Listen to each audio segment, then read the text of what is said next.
He saw what no one else could see. They fired him for it. A prototype worth $50 million, one man who knew its fatal secret, and a CEO whose pride cost her everything, until the truth came back to collect. When Landon Pierce walked into Prestige Auto Group that morning, he had no intention of becoming the most important person in the building. He just noticed what everyone else missed, and when he spoke up, they threw him out. What happened next changed everything. If this story keeps you watching, hit like and drop your city in the comments. I want to see how far this one travels. The morning it all went wrong started the way most mornings at Prestige Auto Group did, with chrome, coffee, and the particular kind of quiet desperation that wealthy people mistake for refinement. Los Angeles had already decided it was going to be one of those days where the sun came in too hard and too flat, the kind of light that made everything look slightly overexposed, slightly wrong.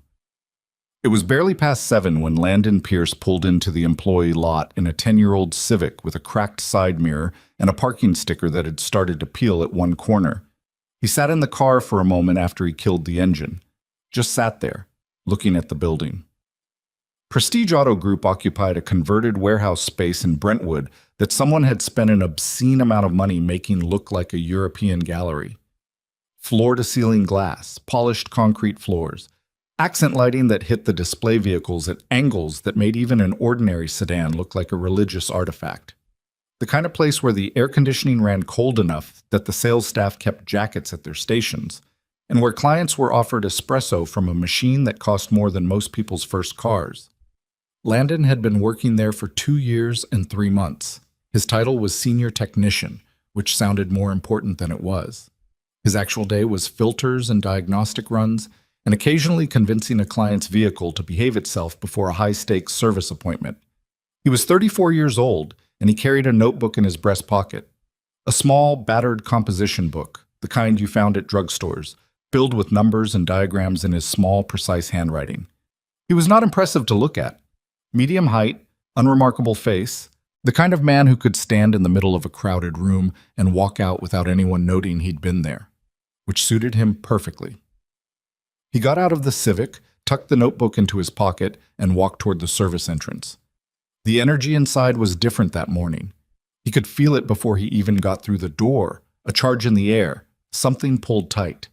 2 of the junior technicians were huddled near the parts intake station, talking fast and low. Marcus Webb, the senior detailer, was already deep in a polish job on a Bentley that wasn't scheduled until Friday, which meant someone had moved the schedule around without telling anyone. Landon read all of this the way some people read weather. "What happened?" he asked, without particular urgency. One of the junior techs, a kid named Darius who'd been with the company 8 months and still hadn't figured out how to hide his emotions, looked up immediately. "You didn't hear? I just walked in." "The Vilcorin's coming in today." Landon stopped walking. Darius took his expression for what it was. "Yeah, this morning, like, soon. Hartwell called an all-hands briefing at 7:30. The Vilcorin RS1 was not simply a car. That description would be the equivalent of calling the Sistine Chapel a ceiling. It was, at that moment in time, the only completed prototype of what its manufacturer, a boutique Swiss engineering house called Kellstrom Automotive, intended to be the most technically advanced road vehicle ever produced. One existed in the world, just the one. It had never been publicly driven. It had been transported in a climate-controlled custom shipping container from Geneva to Los Angeles for what Kellstrom's North American liaison had called, in the press materials, a controlled performance evaluation.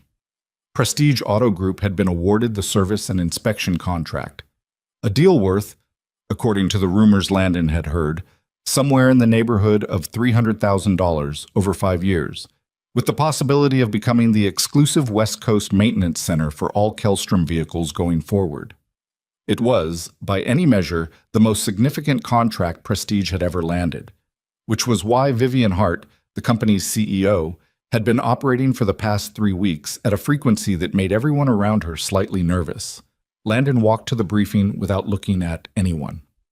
Mom. Vivian Hart was 51 years old and had built Prestige Auto Group from a single-location import service center into a 9-location operation that cleared $40 million annually. She was not what most people expected when they met her. She was shorter than her photographs suggested, and her voice was quieter than her reputation implied, which meant that when she raised it, the effect was significant. She wore her hair pulled back and dressed in a style that read as European without performing it. She had a gift for walking into a room and immediately locating whatever was most important in it, a talent that had served her extremely well in business and somewhat less well in her personal life. She was standing at the head of the briefing room when Landon walked in, and she was already talking. "This is a 24-hour window," she was saying.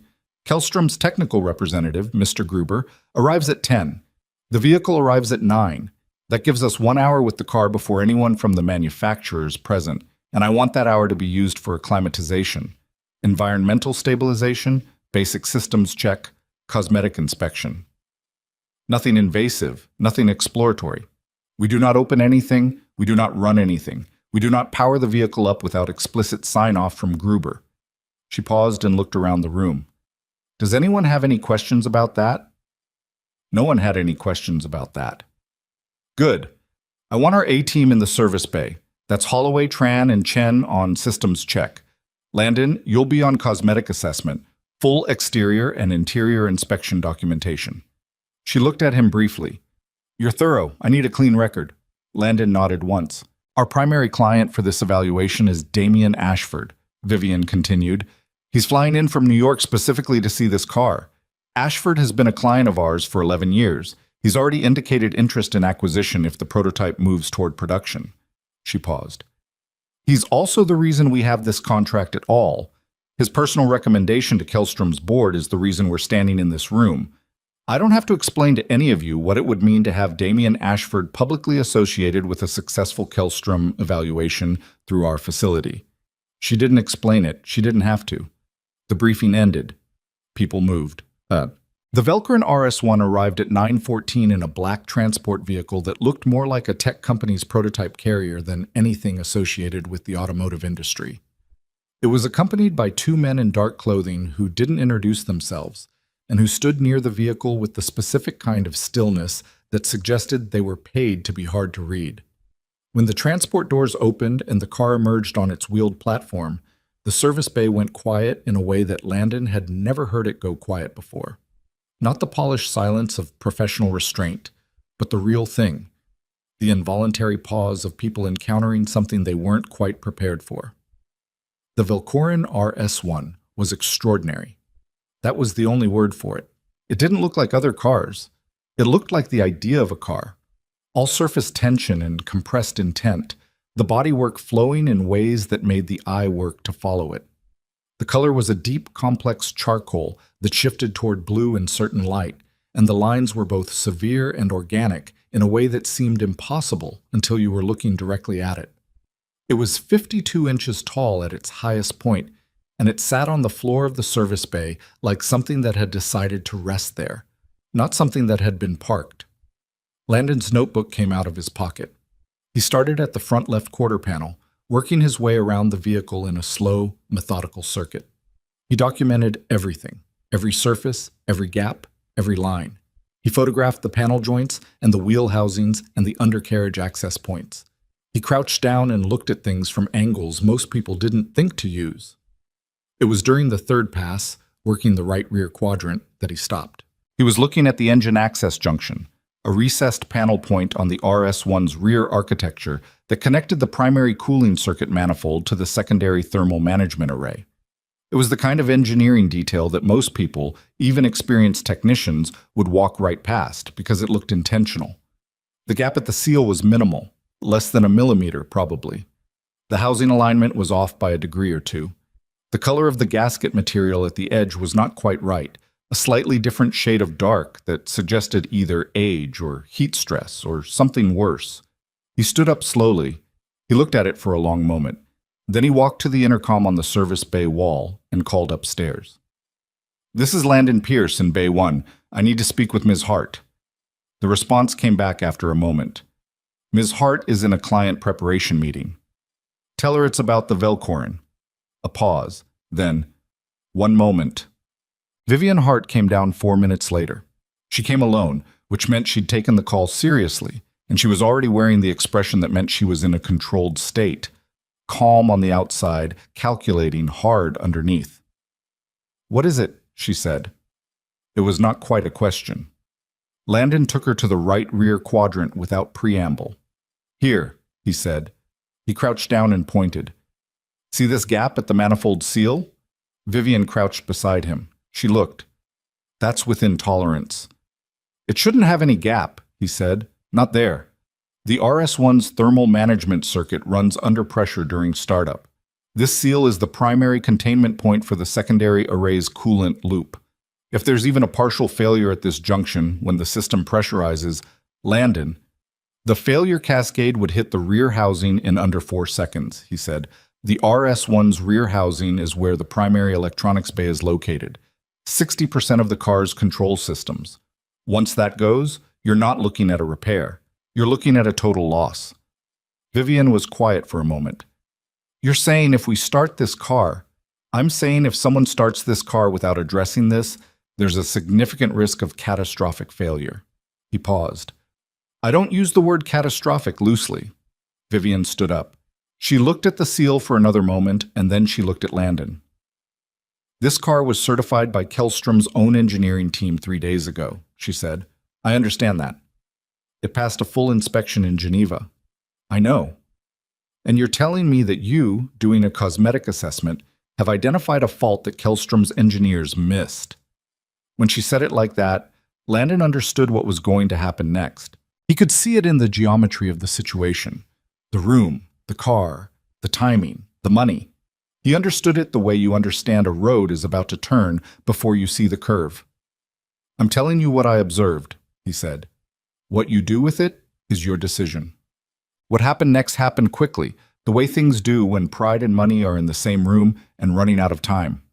Vivian called down her head of technical operations, a man named Keith Holloway, who had 16 years of experience, excellent credentials, and a quality that Landon had identified within his first week at Prestige and filed away under things that don't change. Holloway was brilliant with what he knew and completely incapable of accepting the possibility of what he didn't. Holloway looked at the seal junction for less than 90 seconds. It's within tolerance, he said. Landon says there shouldn't be any tolerance at that point, Vivian said carefully. Holloway looked at Landon with an expression that was entirely professional and therefore very difficult to object to. The Kellstrom service manual specifies a tolerance of 0 to 0.8 millimeters at all sealed junctions in the thermal management circuit. This is within spec. The RS1's thermal management circuit is a new design, Landon said. It's not the same architecture as the previous Kellstrom models. That tolerance specification is carried over from the K-series manual. It doesn't apply here. A pause. Where are you getting that from? Holloway asked. Landon didn't answer immediately. The RS1 uses a pressurized dual-loop thermal system, he said finally. The standard Kellstrom tolerance was written for single-loop circuits. At the pressure the RS1 runs under startup load, that gap is not 0.8 millimeters. It's a failure point. Holloway looked at him. Do you have documentation for that? Landon was quiet. Because I have the Kellstrom service manual right here, Holloway continued, and it says the vehicle is within specification. There was a beat of silence in the service bay, the kind of silence that has weight. Landon, Vivian's voice had shifted, not loud, not cruel, but the warmth had come out of it, replaced by something more careful and more final. Where exactly are you pulling this technical assessment from? Is this in the manual? Did Kellstrom publish this somewhere? No, he said. Then I'm going to ask you where it's coming from. He didn't answer, which was, in that moment, the wrong call. He knew it even as he made it, but there were things he had spent years not saying, not because they weren't true, but because saying them would require a conversation he had decided a long time ago he was done having. Vivian looked at him for a long moment. Then she looked at Holloway. Then she made a decision. I appreciate you flagging your concern, she said. Holloway's assessment is that the vehicle is within manufacturer specifications. We're going to proceed with the scheduled program. She paused. Thank you for the documentation work on the exterior. Landon stood very still. That said, Vivian continued, and her voice was careful in the particular way of a person choosing their words with precision, Given that you've expressed a direct objection to a protocol decision and declined to support your assessment with any documented source, I think it's better if you're not in the bay this morning. Go ahead and take the rest of the day. You're sending me home, Landon said. I'm asking you to step away from this particular situation. Because I told you the car is dangerous. Because you made an undocumented claim that contradicts a certified manufacturer inspection, you were unable to support it when asked, and we have an extremely important client arriving in under 2 hours. Her voice was still controlled. This isn't personal, Landon. This is about managing the morning. Landon looked at the car. He looked at the seal junction one more time. That slight discoloration, that invisible degree of misalignment that no one else seemed to want to see. Your call, he said quietly. He picked up his notebook from the workbench, put it in his pocket, and walked toward the service bay door. He got halfway there before Holloway's voice reached him from across the bay, directed at Vivian but at a volume that was clearly meant to carry. I'd run a background check before his next review, Holloway said. That kind of confidence without documentation is a liability. Landon kept walking. He was at his locker, pulling out his jacket, when he heard footsteps behind him and turned to find Derek Chen, one of the junior technicians, standing in the doorway of the locker room. Chen was 27, quick with his hands, and possessed of that particular quality that good young technicians have before the industry either develops it or grinds it out. He actually paid attention. Hey, Chen said quietly. Landon looked at him. Is it real? Chen asked. The thing you saw, is it actually a problem? Landon put his jacket on. Yes. Chen looked down the hallway, then back. What happens if they start it? Best case, the seal holds and nothing happens. 50% chance, maybe less. Landon picked up his bag. Worst case, the coolant loop fails under pressure during startup. Heat hits the electronics bay. Control systems start going offline in sequence. You've got 4 seconds before the thermal event reaches the primary housing. Chen was quiet. And then? And then you have a $40 million car that is no longer a car. A pause. Can it be fixed? Yes, Landon said simply. How? He stopped at the locker room door and looked back at Chen. You'd have to know what you're looking at, he said. He walked out. His car was where he'd left it, alone in the lot now that everyone else had gone inside. He sat in it for a while without starting it. He'd been in this situation before, and not this specific geometry of pride and money and a technical dispute, but the general shape of it. The feeling of knowing something and being told that knowing wasn't enough, that knowing required paperwork, required credentials, required a specific kind of proof that the world had decided was the only valid kind. He'd left that world once before, very deliberately, and he had built something quiet in its place, something small and functional and his. He started the car eventually. He drove to a coffee shop on Pico that he liked because it was loud enough to be anonymous and had a corner booth where no one bothered him. He ordered black coffee and sat with his notebook and didn't write anything in it for a long time.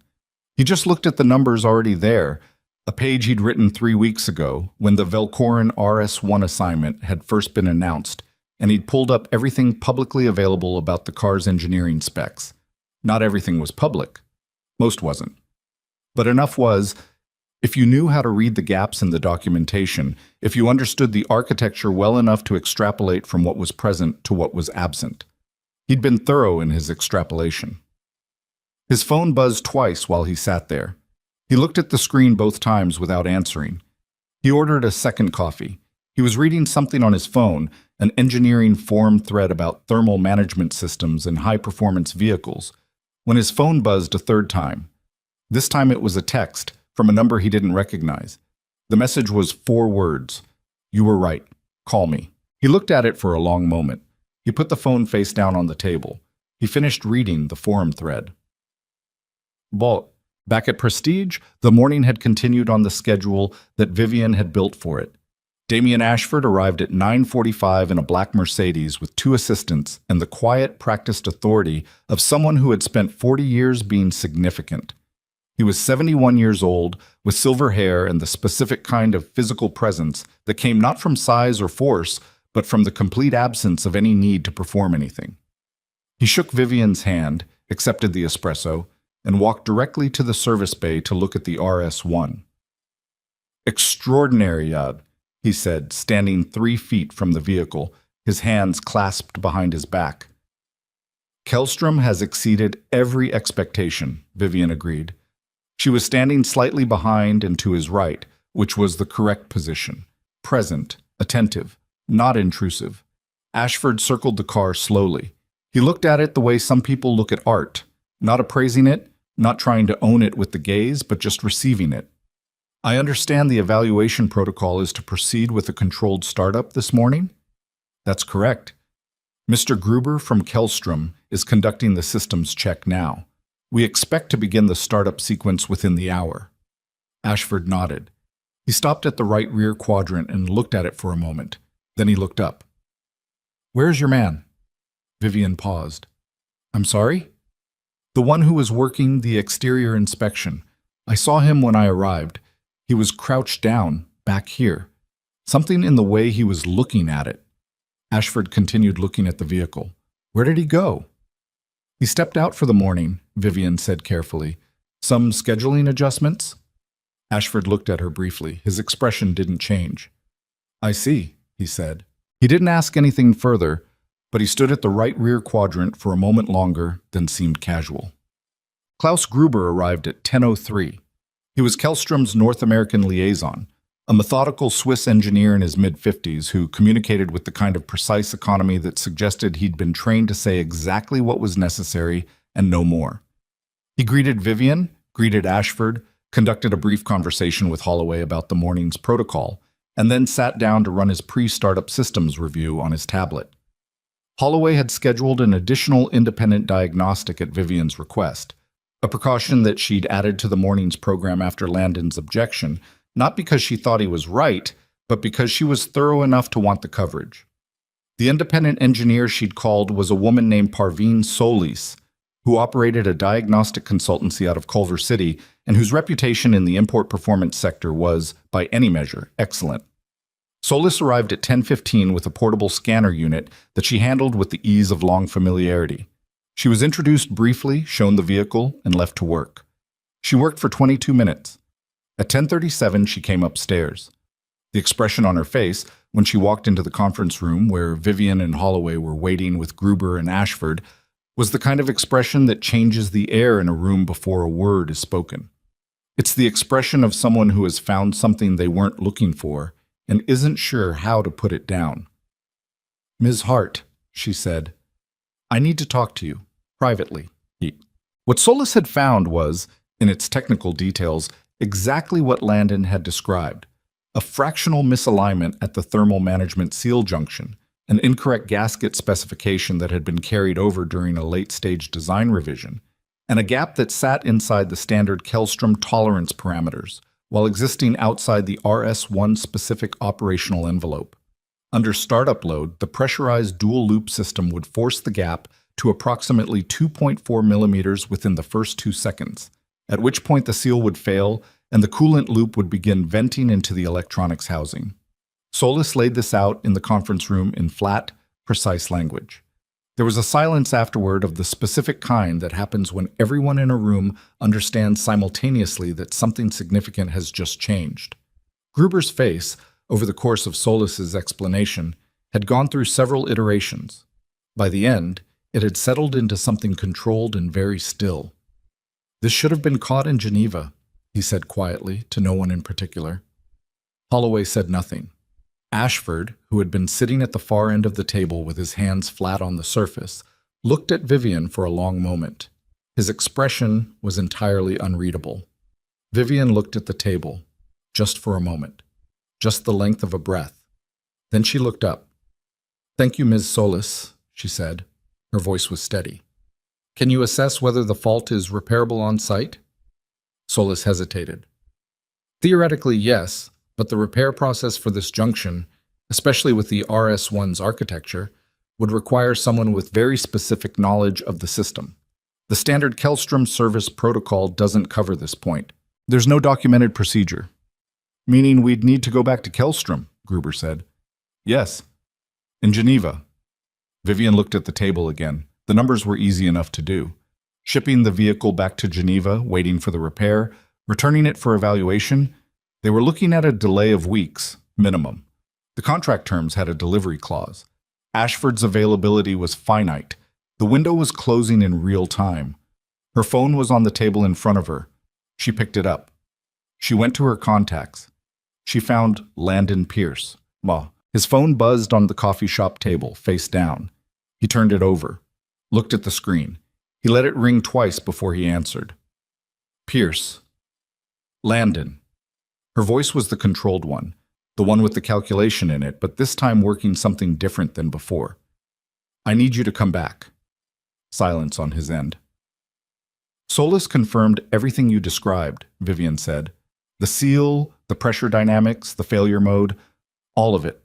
She paused. I should have listened. Yes, he said. Another silence. The car can't go back to Geneva, she said. The timeline doesn't work. We have a 6-day window before the contract evaluation clause triggers, and I know what the timeline is, he said. I'm asking you to come back and assess whether the repair is possible here. I know what you're asking. Landon, I'll come back, he said, but I have a condition. He heard her breathe. While I'm working, no one interferes, he said. Not Holloway, not Gruber, not you. I tell you what I need, and you get it for me. Otherwise, I'm not in the bay. A pause. Gruber won't like that. I'm aware. What he will want to know is why a senior technician at a service center knows how to repair a fault that Kellstrom's own engineers in Geneva couldn't catch. He can want to know whatever he wants, Landon said. Those are my terms. Another silence. Longer this time. All right, Vivian said. Come back. He put the phone in his pocket. He left $3 on the table for the coffee he hadn't finished. He walked to the door. Outside on the sidewalk, he stood still for a moment and looked at nothing in particular. He felt something he hadn't expected. Not satisfaction, not vindication. More like the specific weight of something you thought you'd put down for good, settling back onto your shoulders. Not unwelcome, just heavy. He walked to his car. The service bay had a different quality when he returned. The casual efficiency of the morning, the controlled competence of a facility performing well, had been replaced by something tighter. Gruber was standing near the RS-1 with his arms crossed, radiating the specific brand of displeasure unique to technical professionals who have been handed an unexpected problem in front of an important client. Holloway was by the diagnostic terminal, looking at something on the screen with a focus that seemed deliberately maintained. 3 junior technicians had found reasons to be present without being present. Near the parts wall, near the tool storage, nowhere and everywhere. Damian Ashford was sitting in a chair near the service bay entrance, his jacket over one knee, his phone in his hand. He wasn't looking at it. He was watching the room. When Landon walked in, the energy shifted. Not dramatically, not like something from a movie. Just that small readjustment that spaces make when the person they've been waiting for arrives. Ashford looked up. Gruber uncrossed his arms. Vivian was standing at the center of the bay. She looked at Landon as he came through the door, and for a moment neither of them said anything. Then she said, "Thank you for coming back." It wasn't an apology, not quite, but the way she said it, the directness of it, the acknowledgement of what it cost, was something. He registered it and moved on. "I need the right rear service access opened," he said, walking toward the vehicle. "Not the panel, the concealed junction access. It's not in the Kellstrom service documentation." Holloway's head came up from the diagnostic terminal. "What concealed access?" "There's a recessed access point integrated into the right rear underbody housing," Landon said, crouching down. "Designed for component-level maintenance without full panel removal." He reached under the vehicle and his fingers found the edge of something. It was added during the final engineering revision. It's not in the production documentation because it wasn't finalized until after the manual was printed. A silence. "How do you know that?" Gruber said. His voice was very careful. Landon's hand found the release point. He pressed it at a specific angle, not just pressing, but pressing and rotating simultaneously, a motion that was not intuitive, that was not something you discovered by accident. The panel section disengaged with a soft click, exposing a recessed cavity in the underbody architecture that contained the exact junction he'd been looking at all morning. "I know it," Landon said, "because I was there when it was designed." The bay went quiet. Not the professional quiet, not the tense quiet, but the real quiet. The specific stillness of people encountering information they don't yet know what to do with. Gruber took a step forward. "What did you say?" Landon was already looking into the cavity, his small flashlight trained on the sealed junction from below. "Get me a thermal calibration tool. Not a standard one. I need a precision microtorque instrument, 0.1 Newton meter range. And a Type 4 Kellstrom sealing compound. Check the parts storage. There should be a unit in the advanced materials cabinet, third shelf." Nobody moved. "Now," he said quietly, "if you want this car fixed today." Chen moved first, heading for the parts storage at a pace that was trying to be calm and mostly succeeding. The other junior technicians redistributed themselves to look useful. Vivian looked at Gruber and then at Holloway, and there was something in that sequence of looks, a decision being made, a previous position being set aside, that Holloway understood and did not enjoy. Gruber walked to the vehicle and crouched down beside Landon. He looked into the cavity. He looked at the exposed junction. He was quiet for a long time. "The February revision," he said finally, very quietly, almost to himself. "Yes," Landon said. "You were on the RS-1 program." "I was on the RS-1 program." Gruber sat back on his heels. "You left Kellstrom." "I left," Landon said simply, "and I came here. And today that turns out to matter." Chen reappeared with the instruments. Landon took them without looking up, already running his hands along the junction architecture, reading it the way a doctor reads a patient, not performing an assessment, but recognizing something he already knew. "The gasket needs to come out completely," he said, half to himself, half to Chen, who had crouched beside him. "The replacement spec is in the RS-1's design record, not the service manual. We're going to use the Type 4 compound at 3/5 torque on the inner ring first, then full torque on the outer. Reverse of the standard Kellstrom procedure, because the pressure differential in the dual loop runs opposite to the single loop architecture." Chen was nodding, writing in his own notebook.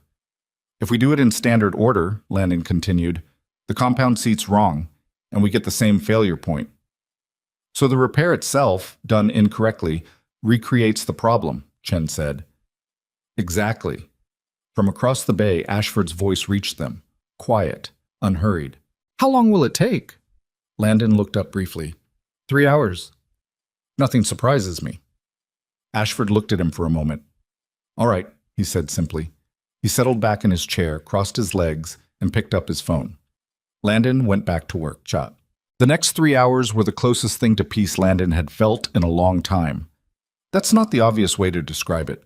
Crouched under a $50 million vehicle that could have catastrophically failed, working with instruments he was borrowing from a facility that had fired him 4 hours earlier, in a room full of people watching him with varying mixtures of awe and resentment and professional unease. But the work itself, the precise, particular, demanding work of understanding a system deeply enough to correct it, that was where he had always been most himself. He worked with a consistency that was slightly eerie to watch. Not fast, deliberate. Every movement purposeful, nothing wasted.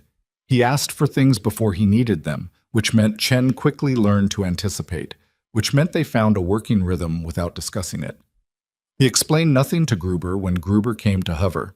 He acknowledged nothing of Holloway's occasional commentary from the far side of the bay. He was entirely inside the work. The gasket came out clean. The seating compound went in correctly in the correct sequence. The precision torque work on the inner ring took 40 minutes because he stopped twice. Not because something was wrong, but because something was almost right, and almost right wasn't good enough. At 1:30 in the afternoon, he closed the concealed access panel. He stood up slowly, his knees registering the hours on the concrete. He stepped back from the vehicle and looked at it. He nodded once. "It's ready," he said. Gruber ran the diagnostic himself. He connected his equipment and ran the startup simulation twice, not because he doubted the repair, but because he was who he was. Both runs came back clean. The thermal management circuit pressurized correctly, the seal held, the dual loop ran within its design parameters. He looked at the results for a long moment. Then he looked at Landon. "Textbook," he said. It was a significant word from Gruber. The way he said it made clear it wasn't a compliment exactly. It was more like a recognition, an acknowledgement between professionals that carries more weight than praise. "The fault should have been caught in Geneva," Landon said. "Yes," Gruber said. "It should have been." Neither of them said anything further on the subject. Holloway had left the bay an hour into the repair. No one had commented on it. He wasn't there when Gruber announced the clean diagnostic, and his absence was its own kind of statement. Ashford had not moved from his chair. He was the first person to stand up when Gruber delivered the result, and he walked to where Landon was wiping down the instruments at the workbench. "Mr. Pierce," he said. He extended his hand. Landon looked at it briefly, then shook it. "I want to ask you something," Ashford said. "All right. Earlier today you were sent home." "Yes." "You knew the car was dangerous when you left." "Yes." "You could have said no when she called." A pause. "And you didn't." Landon considered this. "The car needed fixing," he said. Ashford looked at him for a long moment. "Yes," he said. "That's what I thought." He released his hand. He turned and walked toward where Vivian was standing near the diagnostic station. Landon watched him go. He set down the instrument he'd been cleaning and looked at the RS-1 one more time. It sat under the service bay lights in its charcoal blue perfection, exactly as extraordinary as it had been when it arrived, minus one thing that no one would ever be able to see from the outside. He pulled his notebook from his pocket. He opened it to a blank page. And for no particular reason, in his small, precise handwriting, he wrote the date. Then he closed it and put it back in his pocket. The day wasn't done yet, but the car was safe. That was the only part he'd come back for. Vivian Hart did not sleep well that night. She had gone home at 7, which was late by any standard but early by hers, and she had sat in her kitchen with a glass of water she didn't drink and replayed the day with the specific cruelty of a mind that was good at finding where it had gone wrong. The kitchen was clean and quiet and expensive, the kind of space that looked more like a photograph of a kitchen than an actual one, and she sat at the island counter and went through it in sequence. The briefing, the car arriving, Landon's objection, Holloway's dismissal, her own dismissal, the decision to proceed, then solace, then the phone call, then 3 hours of watching a man she'd sent home that morning fix something the manufacturer's own team had missed, using knowledge he'd never disclosed, through an access point that didn't exist in any documentation she'd been given. She was a thorough person. Thoroughness was one of the things she was most proud of. She had built a 9-location operation on the back of detailed attention to exactly the kind of detail that other people let slide. And she had, in the space of about 45 minutes that morning, dismissed a legitimate technical concern because it came from a quiet man in a worn jacket who couldn't cite a page number. She didn't excuse it. She just sat with it, which was her version of processing. Her phone was on the counter. She looked at it once, thought about calling someone, and then didn't. There wasn't anyone she wanted to explain this to. She went to bed at 10. She lay there until 12. Then she got up and made coffee and sat back at the counter with a legal pad and started writing. In the morning, Prestige Auto Group had the particular quality of a place where something significant had happened and everyone knew it, but no one was sure yet what the official story was going to be. The junior technicians moved carefully. The service coordinators maintained their routines with slightly more precision than usual. The Velcorin RS-1, cleared for its full systems evaluation after the previous day's repair, sat in the sealed bay under its protective cover like an artifact that had survived something. Keith Holloway arrived at 7:45 and went directly to his office, which was a glass-walled space overlooking the service floor. He closed the door, which he did not usually do in the morning, and sat at his desk and looked at his computer. He had built 16 years of professional reputation at facilities like this one. He knew how to read a room, and he knew how to manage a situation, and he had spent the better part of last night deciding that the previous day's events were, in the larger context of his career, manageable. He had been wrong about the seal. That was an error, and errors happened, and what mattered now was how you carried yourself in the aftermath. He was working through his emails when Vivian knocked on the glass and came in without waiting. She sat down across from him without invitation, which was her prerogative, and looked at him directly. She had a legal pad in her hand. "I want to talk about yesterday," she said. "I expected we would," Holloway said. "When Landon flagged the seal issue, you told me it was within specification." "I told you what the manual said," he said carefully. "The Kellstrom service documentation. I know what the documentation says. I also know that Landon told us, specifically, that the RS-1's architecture was different from the previous K-series models and that the tolerance specification didn't apply." She kept her voice even. "You dismissed that. He had no documentation to support it." "He was right anyway." Holloway was quiet. "That's the part I keep coming back to," Vivian said. "He was right. He knew things about that vehicle's engineering that weren't in any document we had access to, and he tried to tell us, and you told me he was a liability." She paused, which turned out to be exactly backwards. "I made an assessment based on available information," Holloway said. "That's what I'm paid to do." "You made an assessment based on available information and available ego," she said, and her voice stayed flat when she said it, no heat in it, which somehow made it worse. "Those are different things. I need you to understand the difference." A silence. "I was managing the morning," he said. "We had a major client arriving, we had a high-pressure timeline, and an undocumented claim from a technician who couldn't support it, who turned out to have helped design the vehicle."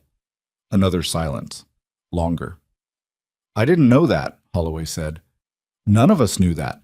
And that's a different conversation." She set the legal pad on his desk. "But you've known Landon for 2 years. You know how he works. You know he doesn't flag things casually." She looked at him. "And you still went for the manual." Holloway looked at the legal pad without reading it. "The manual is reliable," he said with slightly less conviction than before. "The manual is a floor," Vivian said. "Not a ceiling." She stood up. "I'll need your notes from yesterday's diagnostic, everything you ran time-stamped." She paused at the door. "And Keith, I'm going to need you to decide whether you can work in an environment where someone like Landon is not below you in the hierarchy. If you can't do that, I'd rather know now." She walked out before he could answer. Landon did not come in that day.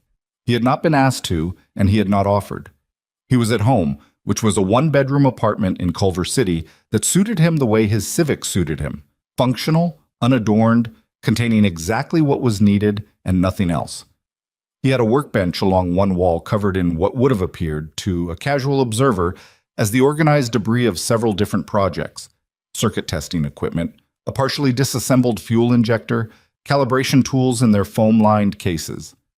He had a good espresso machine because coffee was one of the places where he allowed himself the luxury of precision. He was working at the bench when his phone rang. The number was one he recognized, even though he hadn't seen it in several years. A country code, then a Zurich area code, then a number he had memorized without intending to. He looked at it for 2 full rings. He answered. "Pierce," he said. "Landon." The voice on the other end was familiar. Werner Ash, who had been Kellstrom Automotive's head of advanced engineering for 11 years, and who was, by any measure, the most technically rigorous person Landon had ever worked with. His voice on the phone had the same quality it had always had in person: precise, dry, never wasting breath. "I heard about yesterday." "Word travels," Landon said. "Gruber called me this morning. He gave me a full account." A pause. "You use the concealed access." "Yes." "And the Type 4 compound, reverse torque sequence." "Yes." A silence on the line. Not uncomfortable. The kind that Werner Ash filled when he was deciding what to say rather than what to think. "I want to ask you something directly." "Go ahead." "Did you know about this fault before the vehicle arrived?" Landon thought about this. It deserved a real answer. "I suspected a potential vulnerability at that junction point," he said. "When the RS-1 architecture was finalized, I had concerns about the tolerance carryover. I raised them at the time. He paused. They were logged and set aside. Another silence. You left before the production build was finalized, Werner said. Not accusatory, just stating the sequence. Yes. And you didn't contact anyone here when you heard the vehicle was coming to your facility? No. Because? Landon set down the component he'd been holding. Because I wasn't sure I was right, he said. I had a suspicion based on an architecture I hadn't seen in 3 years. I needed to see the actual vehicle. He paused. And when I did, I knew. Werner was quiet for a moment.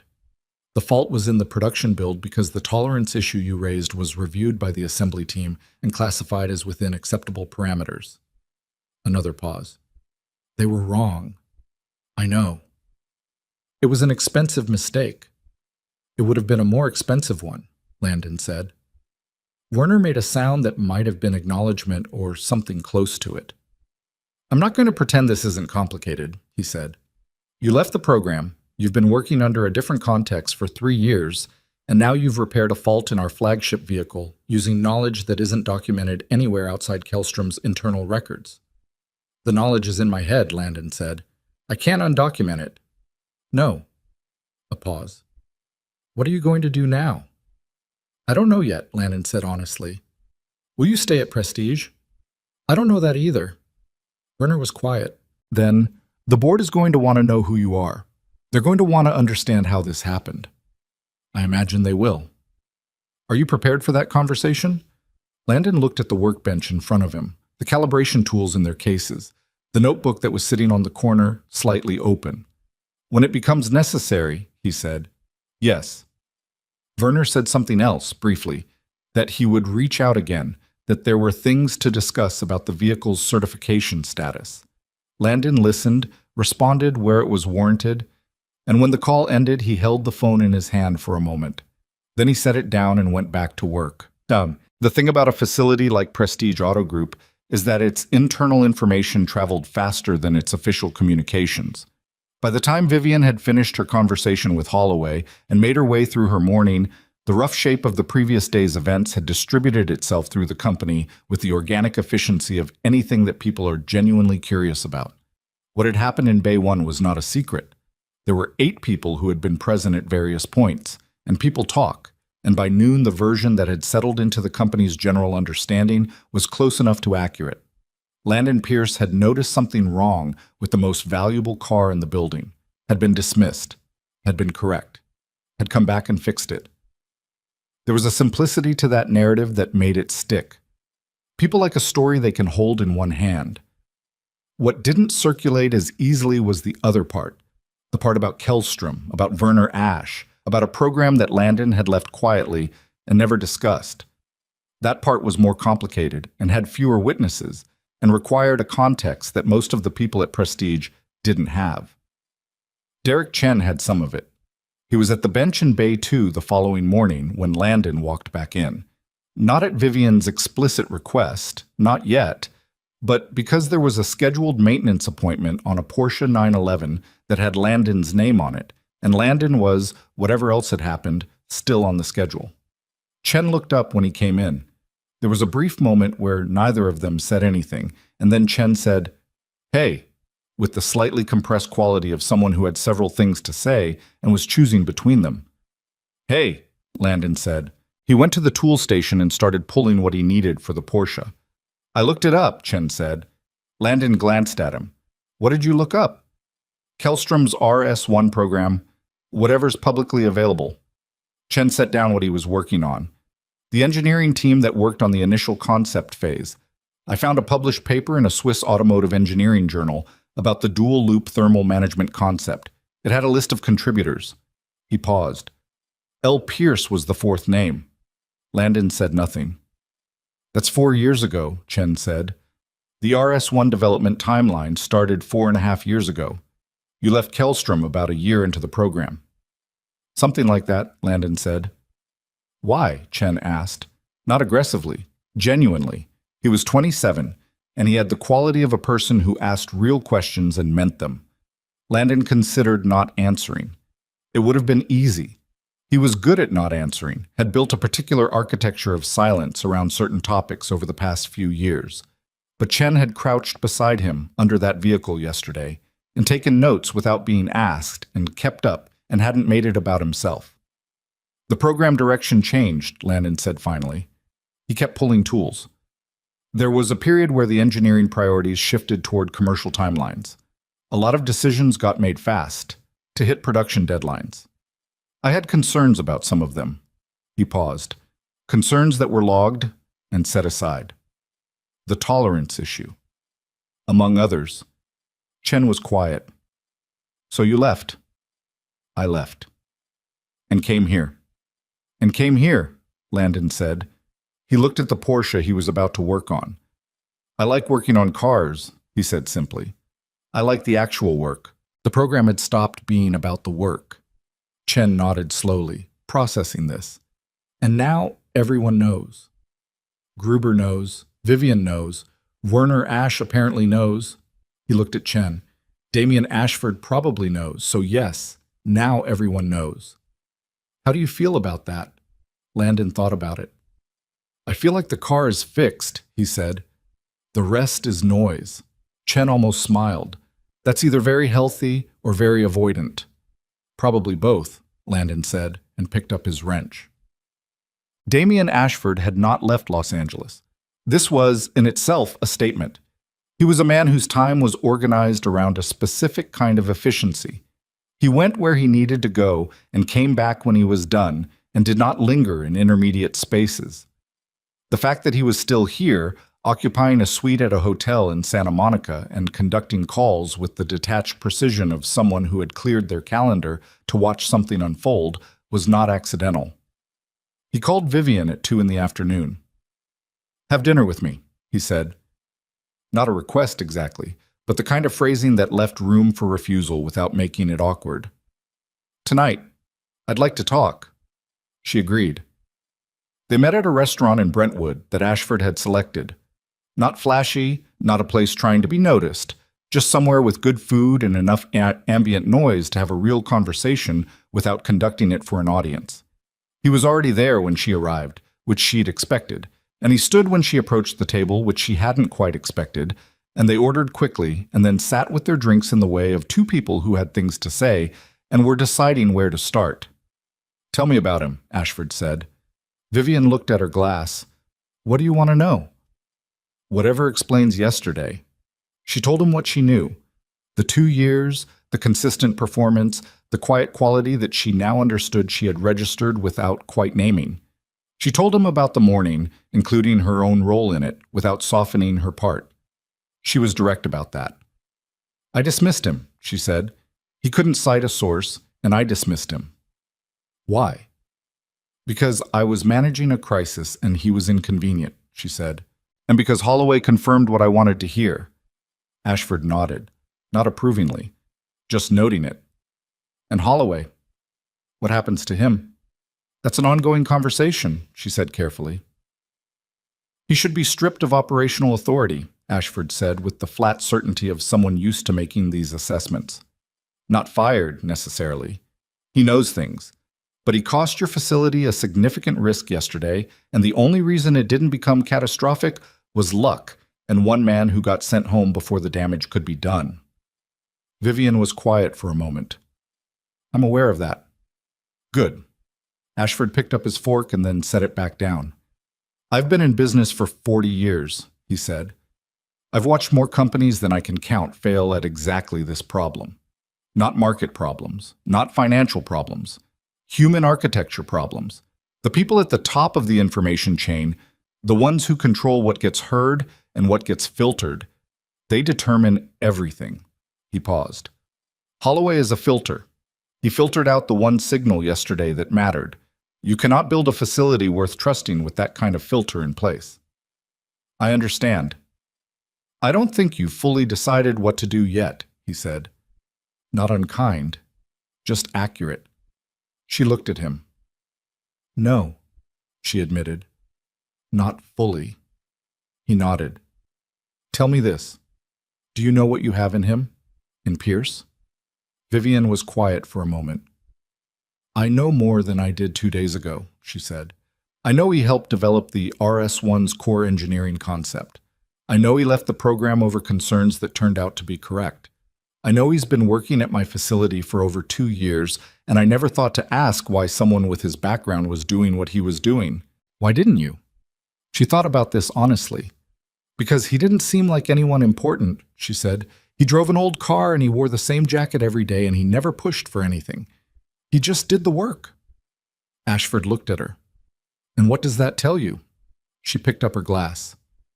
That I've been reading people wrong, she said. Ashford was quiet for a moment. Then he said, I had a mentor once, years ago.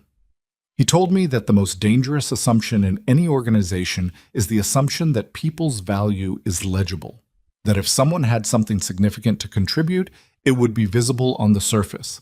That talent announces itself. He picked up his fork again. He was wrong, by the way. Talent doesn't announce anything. It works. And if you're not paying attention to the work, you'll miss it entirely. Vivian didn't answer. There wasn't much to add to that. They ate in the way of two people who had said the significant things and were comfortable enough to move to less significant ones. The food was good. The restaurant stayed quiet. Outside, the Los Angeles evening was doing what it did in summer. Warm and flat, the light going orange before it went dark, the city conducting itself in the specific key of money and ambition, and occasionally something more interesting than either. On the drive home, Vivian called her assistant and left a voicemail that was 2 sentences long. She needed a meeting scheduled for the next morning. Herself, Holloway, and HR. She thought about calling Landon. She didn't, not yet. There were things that needed to happen in sequence, and she had learned something in the last 48 hours about the cost of getting the sequence wrong. Tom. Holloway spent that evening at his desk. Not at Prestige, at his home office, a well-organized space that his wife had long since learned not to enter when the door was closed. He had a glass of scotch that he wasn't really drinking and a career review document open on his screen that he wasn't really reading. He was thinking about the look on Gruber's face when the diagnostic had come back clean. He was thinking about the text message he'd gotten from a contact at another high-end import facility in Beverly Hills, a casual check-in that wasn't casual, the kind of message that got sent when word was traveling in circles and people were updating their assessments of various situations.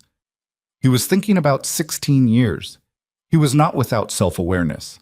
He was a smart man, and smart men, when they are very honest with themselves, can usually identify the exact moment they let their ego drive when their expertise should have. He knew what had happened. He had seen a junior technician, a man he'd sorted into a particular box sometime during his first month at the facility, make a claim that contradicted his own reading of the manual in front of a room full of people on the most important morning in the company's recent history. And he'd shut it down. Not because the manual was infallible. He knew the manual wasn't infallible, but because there was a specific kind of threat that smart men recognize when they see it, the threat of being wrong in front of people who matter. And his response to that threat had been fast and reflexive, and it turned out wrong. He picked up the scotch and held it without drinking. The thing about being wrong in a technical assessment is that it has a correction. You're wrong. You document the error. You adjust your procedure. You move forward. Errors like that were recoverable. What he was struggling with, sitting in the quiet of his home office, was the other thing. The comment he'd made when Landon was walking out. The one about the background check. That had been something different.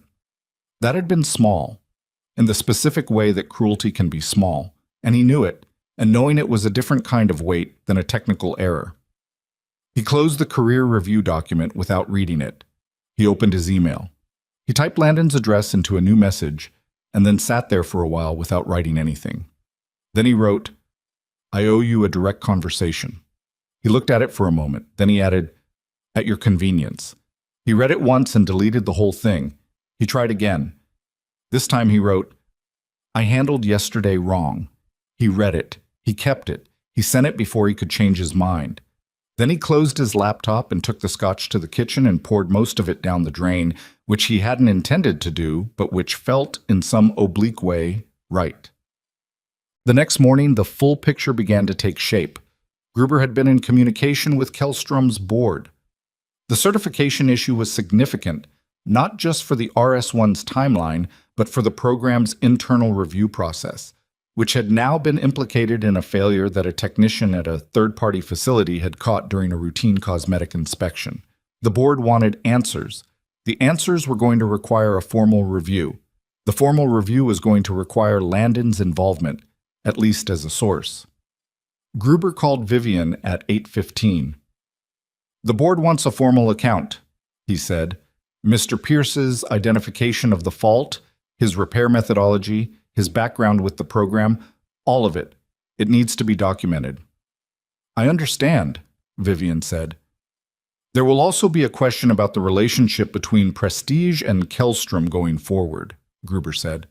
"The existing contract and potentially an expanded arrangement." He paused in the precise way of a man who is being carefully diplomatic. "Mr. Ashford has communicated his perspective on the facility to certain members of our board." "What perspective did he communicate?" "That Prestige Auto Group has at least one individual whose technical knowledge of the RS1 is, in some areas, superior to our own service teams." A pause. He framed it as an asset. Vivian looked at the window of her office. The morning light on the glass, the service floor below, already active. "I'll talk to Landon," she said. "There is one other thing," Gruber said. "The board will want to know, as part of the review, why Mr. Pierce left the program. The official record at Kellstrom indicates he departed voluntarily, citing personal reasons. There was no adverse finding." He paused. "But given what we now know about the tolerance concerns he raised at the time, that's a conversation for Landon and Kellstrom," Vivian said carefully. "Not something I can speak to." "No," Gruber agreed. "No, it isn't."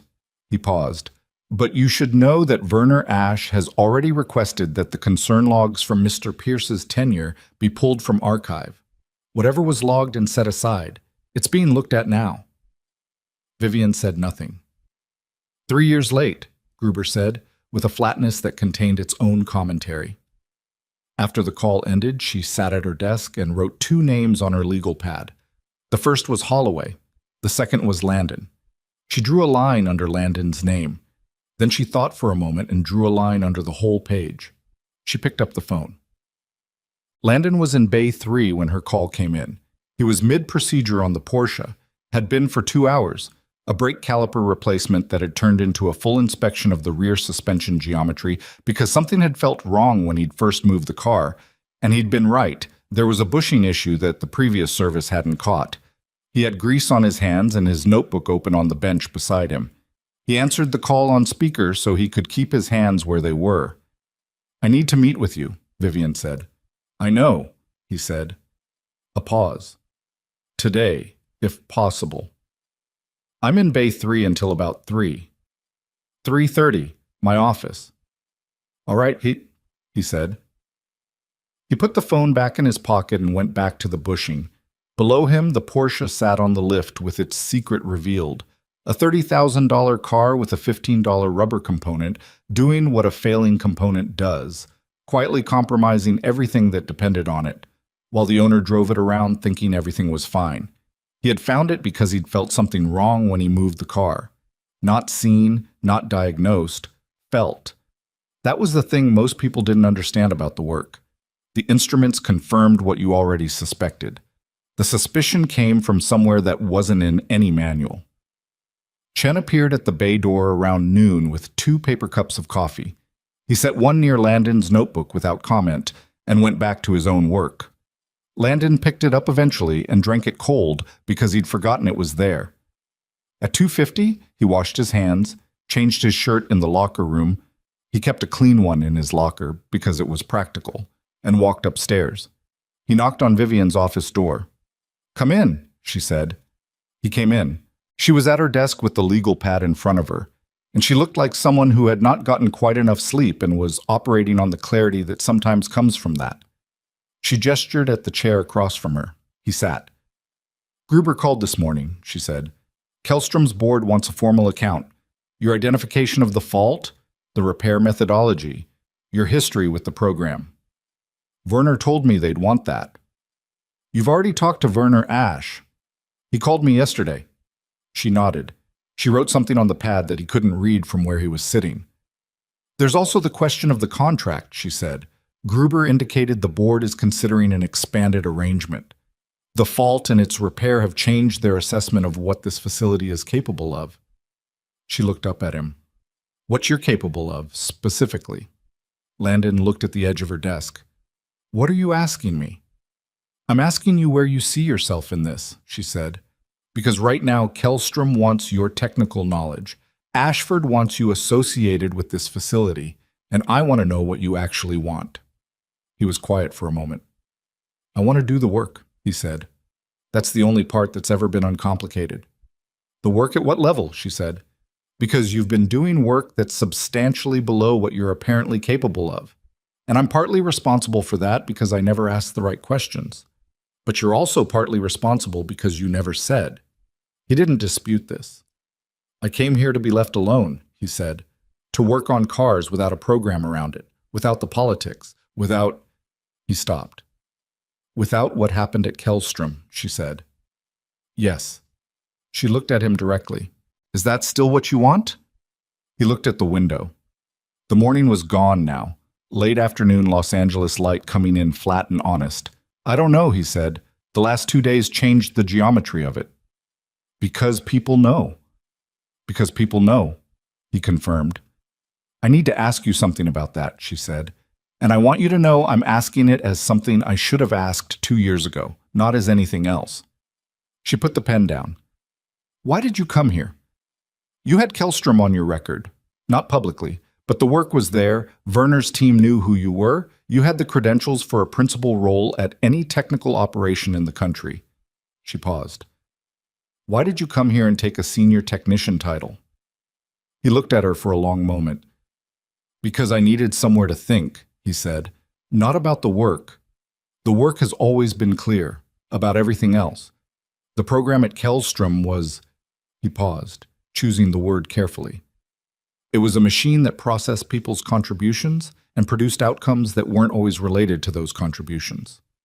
Good work didn't mean good results. Correct assessments got filed and forgotten, and I reached a point where I couldn't tell the difference anymore between doing good work and performing the appearance of good work, and that distinction matters to me. She listened to this without interrupting. So I left, he said, and I came somewhere where I could work on actual cars and know at the end of the day whether I'd done something right. Not whether a committee had decided it was right, whether it actually was. Vivian was quiet for a while. That's a reasonable thing to want, she said finally. I thought so. Is it still enough? After yesterday. He thought about this honestly. I don't know, he said again. Ask me in a week. She nodded. She picked up the pen. She wrote something on the pad, turned it, and pushed it across the desk. He looked at it. A title. A number. 2 lines of text. He looked up at her. That's what I'm prepared to offer, she said. Technical Director. Full operational authority over the service division. You build the team the way you think it should be built. No Holloway structure above you. Direct report to me. She paused. The number is what I can do now. It goes up when the Kellstrom contract formally expands. He looked at the paper for a long moment. I need to think about it, he said. I know, she said. I'm not asking you for an answer today. She looked at him steadily. I'm asking you to know that the offer is real, that it's based on what I actually think you're worth, which I should have been in a position to think 2 years ago and wasn't. She paused. I'm not asking you to forget yesterday. I'm asking you to factor in that I know what I got wrong. He held the paper for a moment, then he set it back on the desk. I'll give you an answer by end of week, he said. She nodded. He stood up. He went to the door. Landon, she said. He turned. For what it's worth, the car you fixed. She paused, as if deciding whether to say the next part. Ashford called me this morning.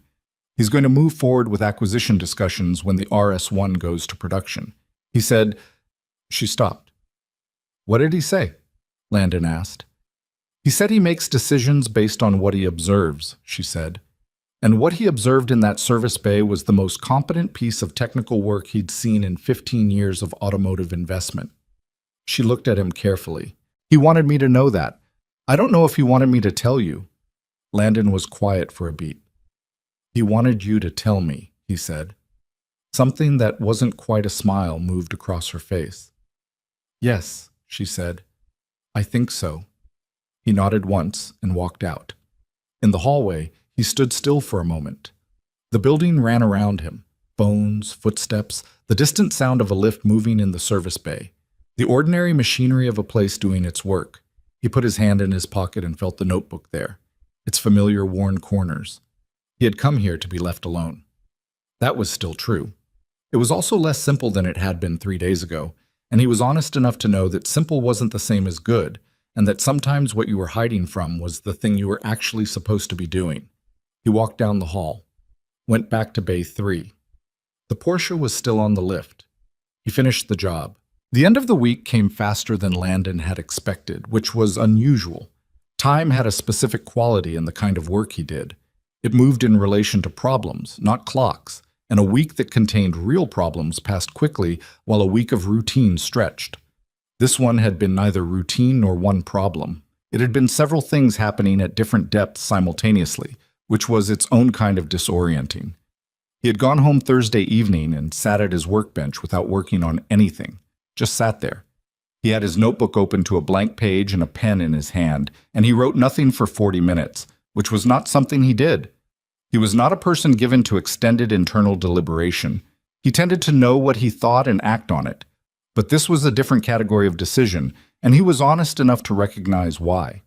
Taking the technical director role was not simply a career move.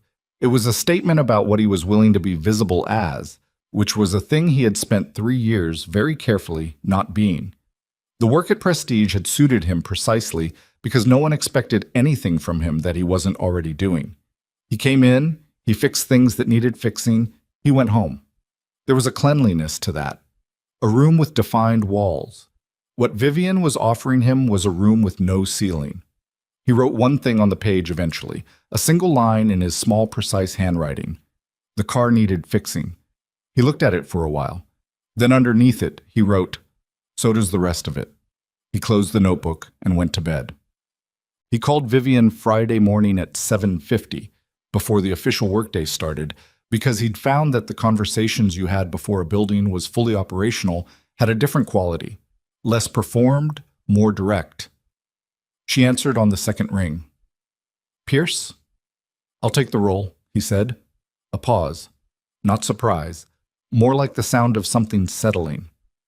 "Okay," she said. "I have conditions." "I expected you would." "I want to rebuild the technical team from the ground up. Evaluate everyone currently in the service division, keep the ones who are actually good regardless of seniority, and fill the gaps from outside if necessary." That's a significant disruption. "Yes," he said. "That's why it needs to happen properly, not halfway." He paused. "I also want operational independence on technical decisions. If I make a call on a car, that's the call. No committee, no second guessing from management above me. You can question me in private, and if you have a real concern, I'll hear it. But the technical assessment is mine." "That's essentially what I offered you," she said. "I want it explicit," he said, "in writing. Because the problem we had last week wasn't that there was no policy about it. The problem was that the culture didn't match the policy. I want the culture to change, and that starts with the written record being clear enough that no one can misread it." She was quiet for a moment. "That's fair," she said. "One more thing," he said. Chen stays with me." "Derek Chen?" "Yes, I want him as my lead on the floor. He's got 2 years left before he's as good as anyone you've had in that building, and I don't want him wasted." Another pause, but a different kind. "You noticed that?" "I notice everything," Landon said. "It's the problem." He heard something that might have been a quiet laugh, controlled quickly. "All right," she said. "I'll have the formal offer document by end of day. Can you come in at noon? I'd like to walk through the transition with you before we make it official to the team." "I'll be there at noon," he said. He hung up and looked at the workbench. The partially disassembled injector was still there from earlier in the week, and he picked it up and turned it over in his hands once. The familiar weight of a component doing its one job, nothing more, nothing less. He set it down carefully and got ready for work. The meeting at noon was the productive kind. the kind where both people came in knowing what they wanted and spent the time working out how to get there rather than negotiating what to want. Vivian had the legal pad, and he had his notebook, and they sat across from each other for 2 hours and built something that looked like an actual plan. The transition period would be 4 weeks. During those 4 weeks, Landon would shadow the current operational structure while formally assessing it, which meant he would have full access to personnel files, performance records, service logs, and client feedback, none of which he had ever had before. Holloway's role would be restructured. Not eliminated, as Vivian had indicated, but narrowed. Client relations and vendor management, which were genuinely his strengths, stripped of technical authority over the service floor. Landon noted this on a page in his notebook. "How is he taking it?" he asked. Vivian considered the question. "Better than I expected," she said. "He sent me a revised role proposal this morning. It was specific and it was realistic." She paused. "He also told me he emailed you." "He did," Landon said. "Did you respond?" "Not yet." She looked at him briefly. "He made a mistake. A bad one. But he's been here 11 years and he's built real things." She wasn't defending Holloway exactly. She was being accurate. "I don't think destroying what he's good at serves anyone." "I didn't ask you to destroy it," Landon said. "No, you didn't." She wrote something on the pad. "What will you do with his email?" "Answer it," Landon said.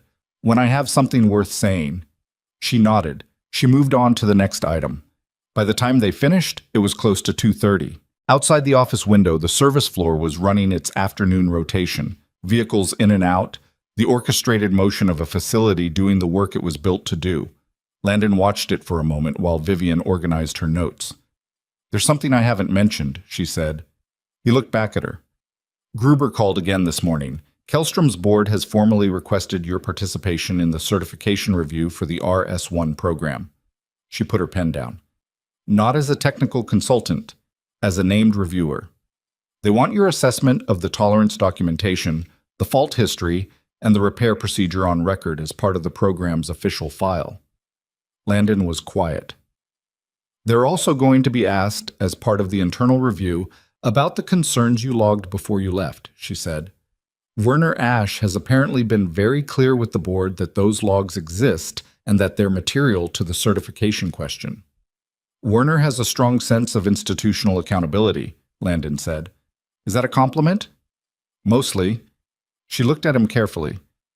"This is going to put you in a more public position than you've been in for a while." "I know." "Is that all right?"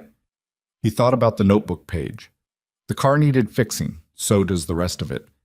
"It's necessary," he said, which was not quite the same as all right, but was the more honest answer. What happened next was the thing that always happens when contained situations become public ones. The geometry expands and new people enter it. The certification review process required documentation. Documentation required meetings. Meetings required coordination between Prestige and Kellstrom. And because Damian Ashford had formally communicated his interest in the RS1 acquisition process to Kellstrom's board, Ashford's legal and technical team as well. By the following Monday, Landon's phone had accumulated 11 new contacts he hadn't had the previous Friday. He managed this with the same quality he brought to everything, methodically, without excess. He answered what needed answering. He delegated what could be delegated. He made Chen his de facto filter for anything that wasn't directly technical, which Chen handled with the slightly stunned focus of someone who'd been handed more responsibility than they'd expected and was determined not to drop it. "You're using me as a buffer," Chen said on Tuesday afternoon, appearing at the door of the small office that had been Landon's for 3 days now. "Yes," Landon said. "I'm good with it," Chen said quickly. "I just wanted to confirm that's what I'm doing so I can do it correctly. Handle anything scheduling related yourself. Flag anything technical to me directly. If you're unsure which category something falls into, it's technical." Landon looked up from the personnel files he was reviewing. "How are you doing with it?" "Fine," Chen said. Then, "It's a lot." "Yes." "Is it always like this?" Chen asked. "Not complaining. Asking." "No," Landon said. Right now it's like this because several things happened at once. It'll settle. He paused. The volume of meetings doesn't last. What lasts is the work. Chen nodded. He started to leave, then turned back. Holloway stopped me in the hallway this morning, he said. Landon looked at him. He asked how you were settling in, Chen said. He paused. He was normal about it, not weird, just regular. He seemed slightly confused by this. I didn't know how to take it. Take it at face value, Landon said. People can surprise you. Chen looked uncertain, but accepting. He went back to his station. Landon looked at the personnel files for another moment, then he picked up his phone and opened Holloway's email, which he'd been leaving unread. He read it twice. The message was short, 8 lines. It acknowledged the error directly, without excessive decoration, and it proposed a conversation at Landon's convenience. The last line said, I'm not asking for anything. I just think it should be said in person. Landon typed back, Wednesday noon, the coffee place on Pico. He sent it and went back to the files. Werner Ash flew into Los Angeles on Wednesday morning, which Landon had not expected, and which Gruber had apparently not thought to mention until the day before. Werner did not announce his arrivals. He simply appeared at the location where the work required him to be, which was a quality Landon had always respected, even when it made planning difficult. He was standing in the Prestige lobby at 9:15 when Landon came through the door. He was wearing the same kind of clothes he always wore. Simple, dark, quality, without statement. He was 62 years old and looked like someone who had spent his life in rooms where serious things were being decided, which was accurate. Werner, Landon said. Landon. They shook hands.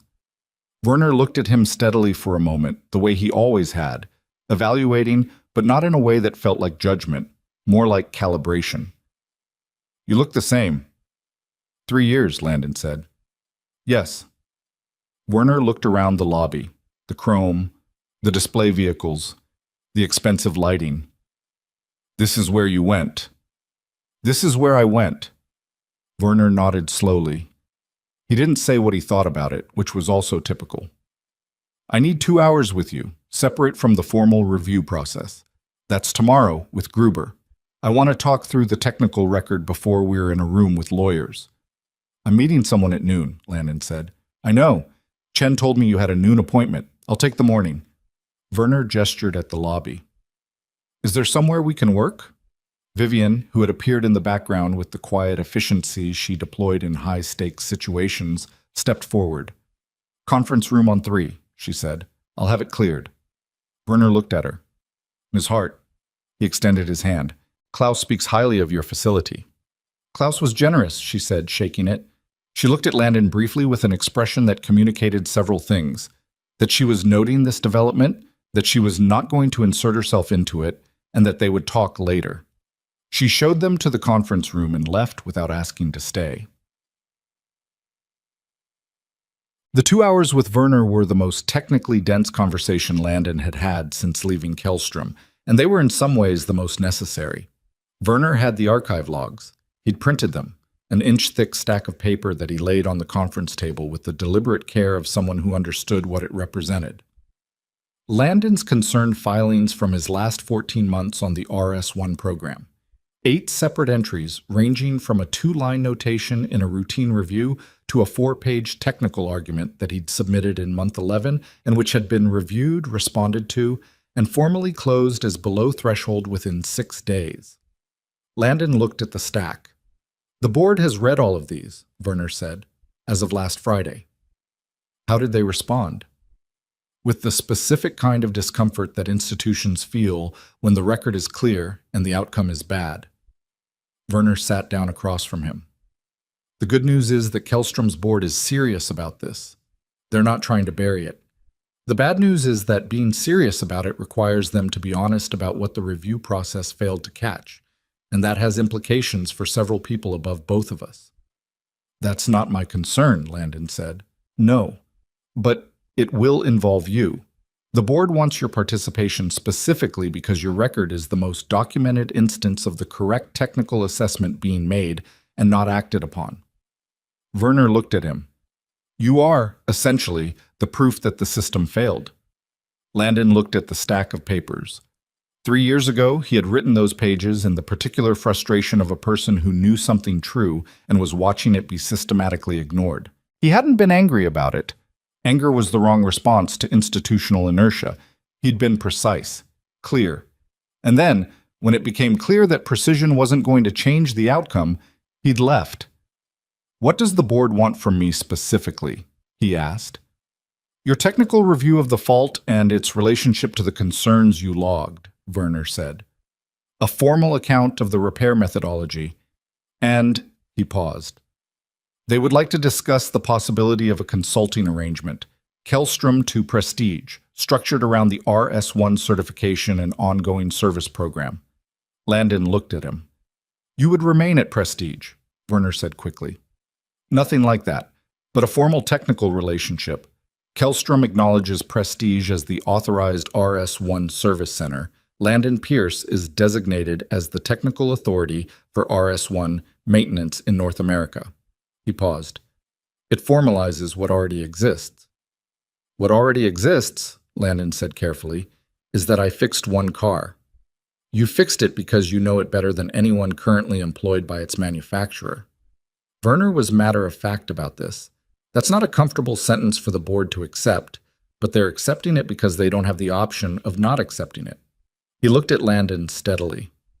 "Werner Ash sat in rooms for 3 years with the engineers who reviewed your concerns and classified them below threshold. I want you to know that I reviewed that process before I flew here, and I have my own accounting to do for it." A silence. Landon looked at the table. "You weren't responsible for those decisions." "No, but I was in the room." Werner's voice stayed even. "I knew you were thorough. I knew you were right more often than the review outcomes reflected, and I moved on to the next thing." He looked at Landon with the directness of someone who had made peace with something and was stating it, not seeking absolution for it. "That's the record." Landon was quiet for a moment. "All right," he said. "All right, you accept that. Or all right, you're done talking about it." "Both," Landon said. Werner looked at him for a beat, and then something shifted slightly in his face. Not quite a smile, but the structural suggestion of one. "That's also the same," he said. He pulled the top folder from the stack and opened it. "Let's work through the first filing." They worked for 2 hours. It was the best morning Landon had had in a long time. He left the conference room at 11:45 and walked down to his car. The drive to the coffee place on Pico took 12 minutes. He arrived 2 minutes early, which was habit, and found Holloway already there, which surprised him slightly. Holloway was in a window seat with a coffee he'd already half finished, looking at something on his phone with the focused absence of a person who was doing that to have something to do. He put the phone away when Landon came in and sat down across from him without posturing. The server came. Landon ordered black coffee. They waited for it. "Thank you for coming," Holloway said. "You asked," Landon said. "I wanted to say it in person." Holloway looked at the table for a moment and then back up. He had the quality, Landon noticed, of a man who had rehearsed this and then decided the rehearsal was the wrong approach. "What I did on Monday, flagging the car as within spec, dismissing your assessment, that was wrong. I know it was wrong. The manual said one thing and you said another, and I chose the manual over you." He paused. "That's the professional error, and it's documented now, and there's not much to say about it beyond what the record shows." Landon waited. "The other thing," Holloway said, "when you were walking out, what I said to Vivian," he looked at him directly, "that was something different. That wasn't a technical error. That was me, making it personal because I was uncomfortable, and that—" He stopped, started again. "That's the part I needed to say in person." Landon looked at him. "I heard you," he said. "I know you heard me. I said it loud enough." "No, I mean—" Landon paused, finding the words. "I heard you. I know what that is. I've been in rooms where that happens. The mistake isn't the point. The point is what you do when you're wrong about something that mattered." He picked up his coffee. "You told me in an email and then you showed up here. That's not nothing." Holloway looked at him for a moment. "I expected you to be angrier." "I was," Landon said simply. "I sat in a parking lot for 20 minutes.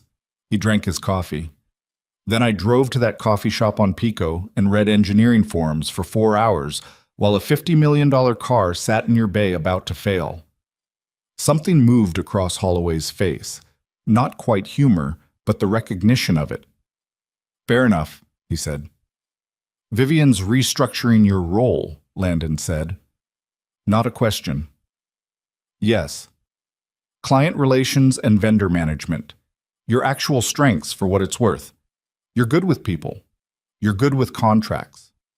He looked at Holloway. The technical authority was always going to be a problem because you were working from the manual instead of from the car. Those are different things, and they require different people. Holloway absorbed this. I've been in automotive service for 16 years, he said. I know. And you know things I don't about how this business runs. I'm not dismissing that. Landon set down his cup. The question is whether you can work in a structure where the technical call isn't yours, not alongside you, Basham, above you. Whether you can live with that. Holloway was quiet for a long time. Outside the window, Pico Boulevard was doing what it always did. The mild chaos of a city conducting itself in the afternoon, people and cars and the specific urban indifference of a street that had seen everything. I can, he said finally.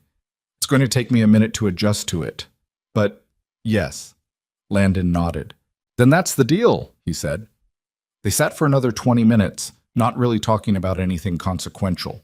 The facility, the Kellstrom contract, the way the service floor worked.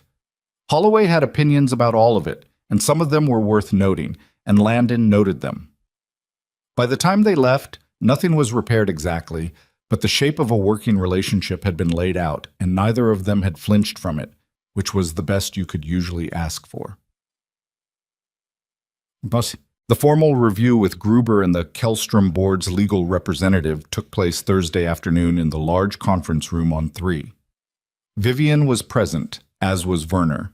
Landon sat at one end of the table with his notebook and the printed archive of his concern filings, and spent 90 minutes being very precise and very thorough, which was the only mode he had for this kind of thing. The legal representative, a careful Swiss lawyer named Beatrix Moll, who communicated in the exact same way Werner did, economically and without waste, asked questions that were detailed and intelligent. She was building a formal record, and she was good at it. Landon answered everything directly, referenced his own filings by date and number, and when she asked him to walk through the repair procedure step by step, he did so with the precision of someone describing something they could do in their sleep. At one point she asked, "When you saw the fault on initial inspection, how confident were you in your assessment?" "Completely confident," he said. A pause. "That's a strong statement for an undocumented assessment." "Yes," he said. "It was completely confident, and it was correct." Werner, across the table, kept his expression neutral. Vivian, sitting beside him, wrote something on her pad. Moll moved on to the next question without further comment on it, which was its own kind of acknowledgement. The review ended at 6:15. Moll packed her materials with the efficiency of someone with a return flight. Werner stayed behind.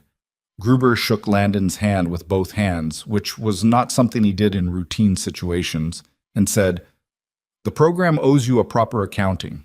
It will get one." Landon said, "The program needs better review processes for flagged technical concerns. That's the accounting." Gruber looked at him. "Yes," he said. "It does." After they'd gone, it was just Landon and Werner and Vivian in the conference room. The Los Angeles light had gone golden hour orange through the west-facing windows and was doing interesting things to the surfaces. The polished table, the chrome chair frames, the glass panel of Vivian's office visible through the door. It was the kind of light that made a room look like it meant something. "The consulting arrangement," Werner said.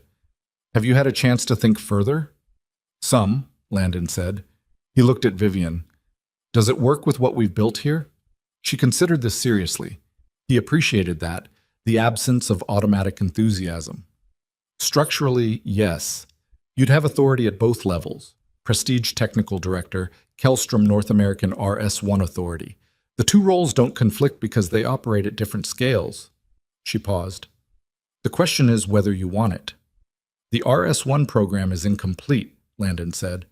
There are 3 other tolerance issues I logged in that stack that haven't been addressed yet because the program moved to production certification before the full engineering review was finished. He looked at Werner. Those need to be fixed before that car goes to a private owner. Werner nodded. That's precisely why the board wants you. It's not about what the board wants, Landon said. The car needs to be right.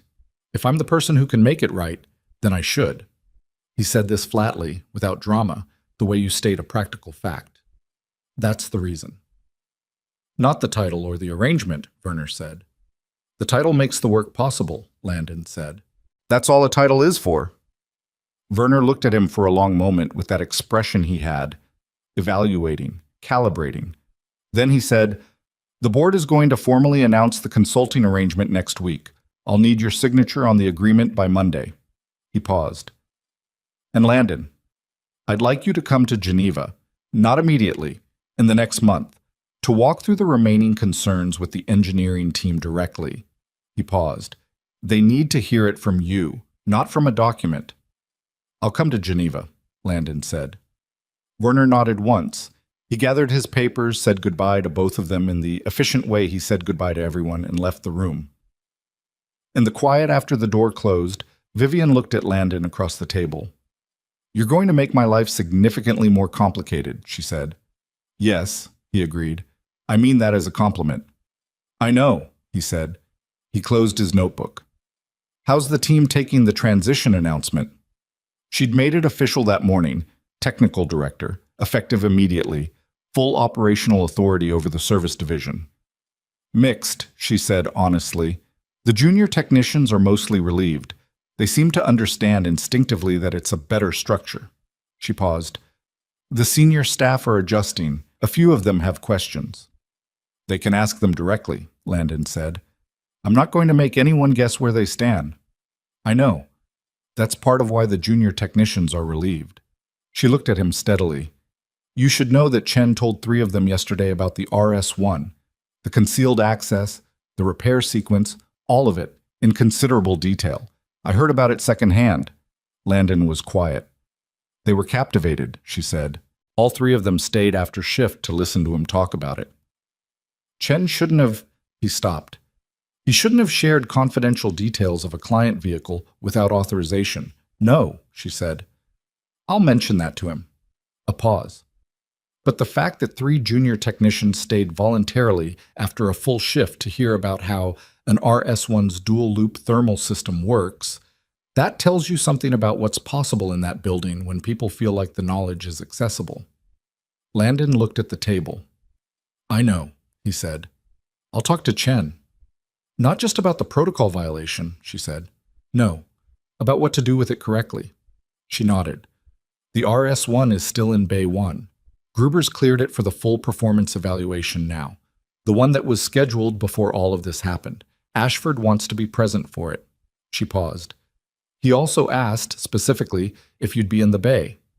When? Saturday morning. I'll be there, Landon said. He picked up his notebook and stood. The orange light was fading now, going flat and gray the way it did quickly in Los Angeles once the angle changed, the brief warmth of it retreating. Landon, Vivian said. He looked at her. She looked at him for a moment in a way that was direct without being performative. I know I said it on the phone. I know I said it in the office. But I want to say it one more time in a room where the paperwork is done and the arrangement is official and there's no agenda attached to it. She paused. I should have listened to you. I didn't. And the fact that it worked out doesn't change what it cost you that morning. He looked at her for a moment.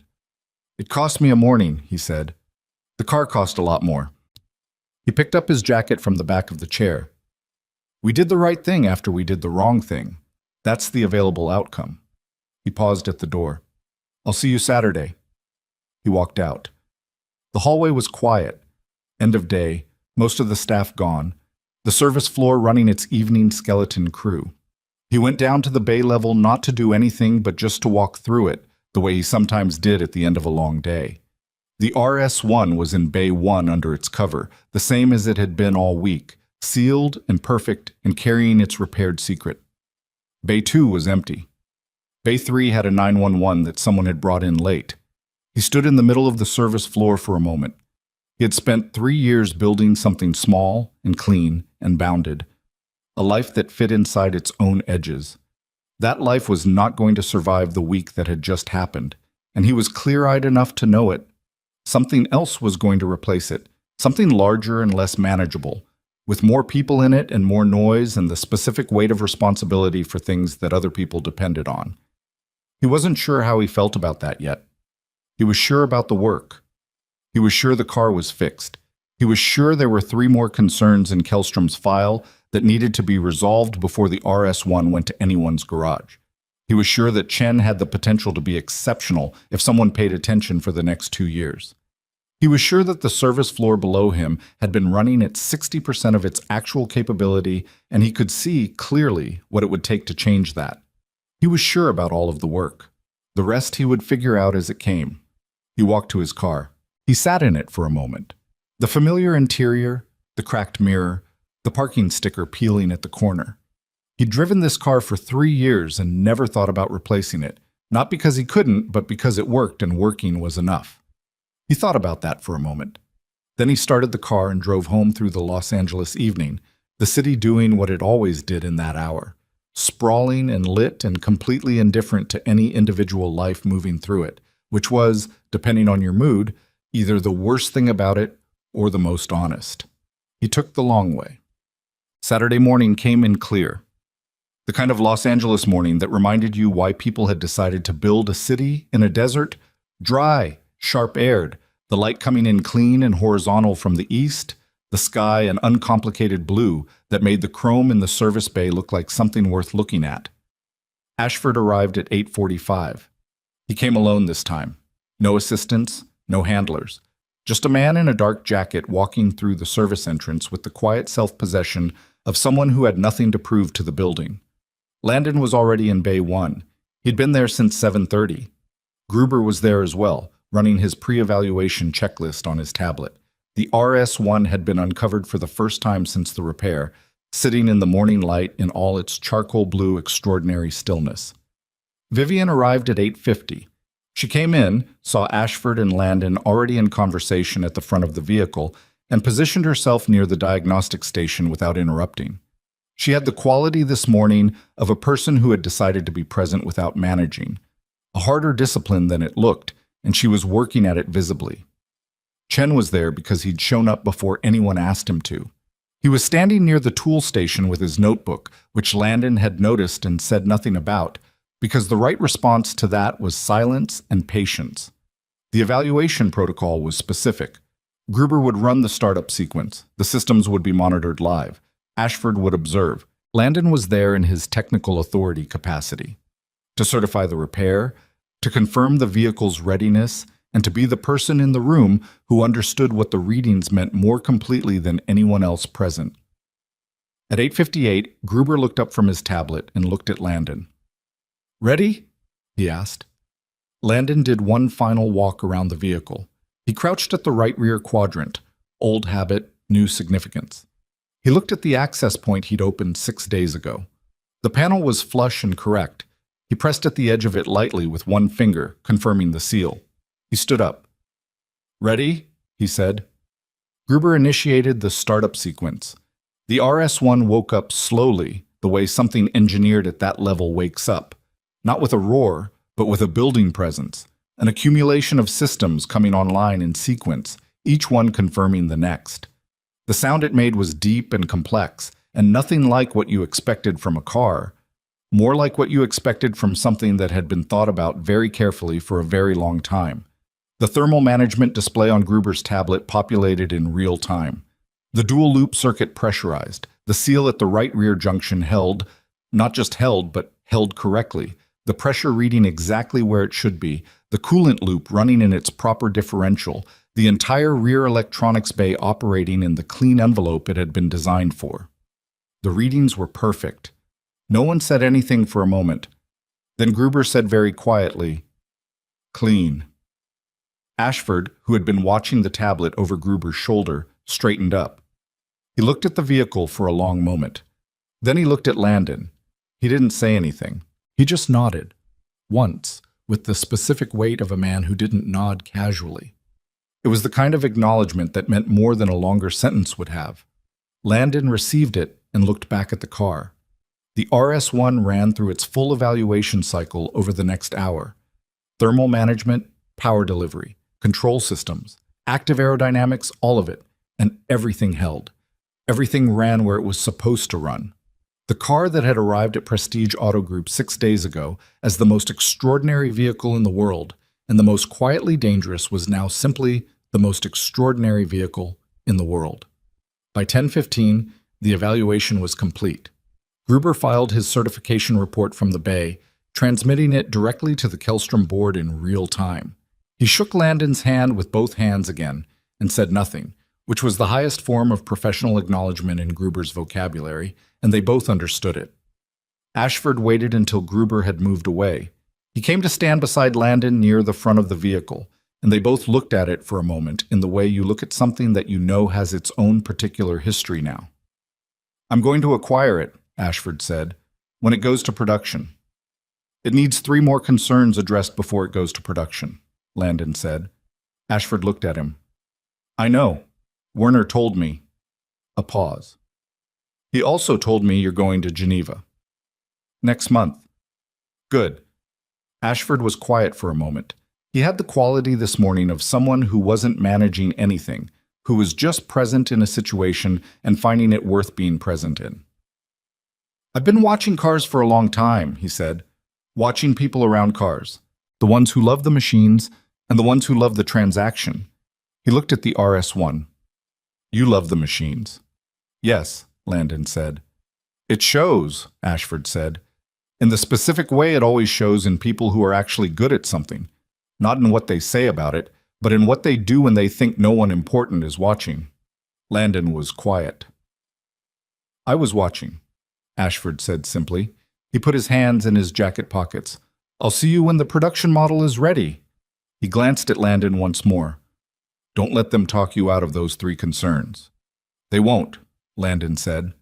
Ashford walked toward the bay door. At the threshold he paused and looked back at the RS-1 one more time, and then at Landon, and the look he gave the room was the look of a man who had come to Los Angeles for a specific purpose and found more than he'd expected, which was the best possible outcome for a trip of any kind. Then he walked out into the morning and was gone. Vivian crossed the bay floor toward Landon. She stopped beside him, and they both stood looking at the car for a moment. "Well," she said. "Well," he said. Chen appeared from the tool station. He had his notebook open, and he looked slightly overwhelmed in the way that he had started to look slightly overwhelmed regularly, which Landon was coming to recognize as his version of being fully engaged. "What do you need?" Landon asked him. Chen looked at the notebook. "I have 12 questions about the dual-loop thermal system." 12. 13, Chen corrected. "I added one while the car was running." Landon looked at Vivian. She was doing the thing she'd been working on, being present without managing, and doing it with something that looked for a moment like genuine amusement. "Later," Landon told Chen, "after the car is covered." "When later?" "Today later." He looked at the RS-1. "Cover it first, then we'll talk." Chen went to cover the car. Landon stood in the bay with the quiet of the completed morning around him. The hum of the facility doing its work, the smell of machine oil and cold air, the particular satisfying weight of a thing that needed fixing that had been fixed correctly. He put his hand in his pocket. The notebook was there. He left it where it was. Chen's 13 questions took 2 hours. They sat in the small office off the service floor. Landon at the desk, Chen in the chair across from him with his notebook open. The door cracked so they could hear the bay. It wasn't a formal session, wasn't structured as a lesson. It was more like what happened when someone who understood something deeply sat across from someone who genuinely wanted to understand it, and neither of them felt the need to perform anything about that transaction. Chen asked good questions. Not all of them were answerable from first principles. 2 of them required Landon to pull up technical documentation on his computer, 1 required a hand sketch on the back of a parts receipt, and 1, the 13th, didn't have a clean answer at all, which Landon told him directly. "That's a known debate in thermal management architecture," he said. "The dual-loop approach Kellstrom used is one answer. There are two other viable approaches. Each one involves trade-offs. He looked at the sketch he'd made. The RS1 chose this configuration because of the packaging constraints in the rear housing. Different constraints might have produced a different answer. Chen stared at the sketch. So the correct answer is contextual. Most correct answers are. Chen wrote something in his notebook with the focused intensity he brought to everything. Is that what happened with the fault? The tolerance was contextual, correct in one architecture, wrong in this one. Exactly, Landon said. The failure wasn't the specification. The specification was fine for the system it was written for. The failure was the assumption that the system was the same when it wasn't. Chen looked up. That's a really common mistake, isn't it? Vault, it's the most common mistake, Landon said. Taking a framework that worked in one context and applying it to a different context without checking whether the underlying assumptions still hold. Chen was quiet for a moment, writing. Then, does that happen with people too, not just engineering systems?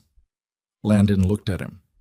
I'm asking, Chen said, because I think what happened with Holloway, dismissing your assessment because it didn't fit the documented framework he was using, is kind of the same mistake.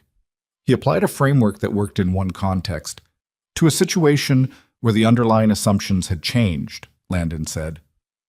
Right. A pause. Yes, Landon said.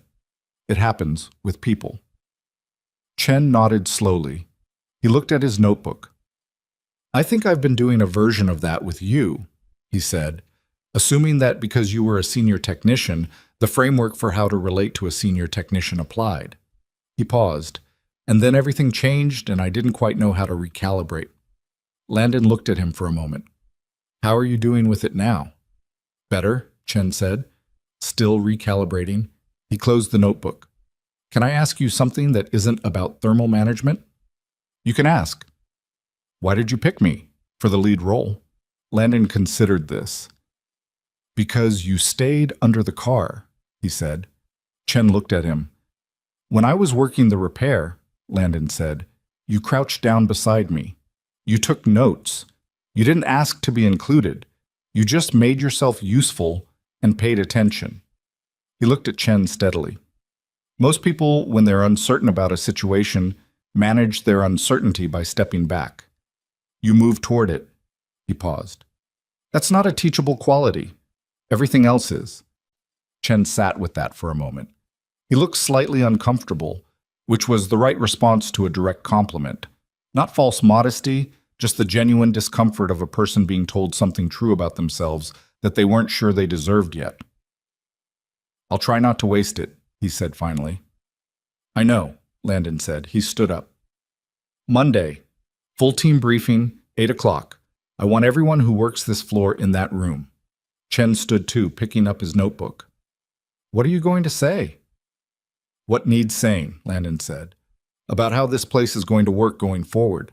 He paused. Go home. It's Saturday. Chen almost smiled. Are you going home? Landon looked at the service floor through the cracked door. The RS1 was covered. The bay was clean. Everything was where it should be. Eventually, he said. The week that followed was the hardest one in some ways because it was the week of implementation. The gap between deciding what should change and actually changing it, which is always wider and rougher than it looks from the decision side. The Monday briefing was at 8. Every service floor staff member was there, 14 people ranging from junior technicians in their first year to a senior detailer who'd been with Prestige for 8 years. They stood or sat in the main bay with the RS1 still in Bay 1 behind them, its cover catching the morning light, and Landon stood at the front and looked at all of them for a moment before he said anything. He didn't have notes. He'd thought about bringing the notebook and decided against it. This wasn't a technical matter, and treating it like one would be the wrong signal. I'm going to talk about how this floor is going to run, he said. I'm not going to talk about what happened last week except to say that it happened and it's in the record, and we move forward from it. He looked at the group. The way this floor has been organized, hierarchy by seniority, sign-off authority by title, information moving upward and filtering down, that's changing. Nobody said anything. Technical authority on this floor comes from demonstrated knowledge of the specific vehicle in front of you, he said. not from your title, not from how long you've been here.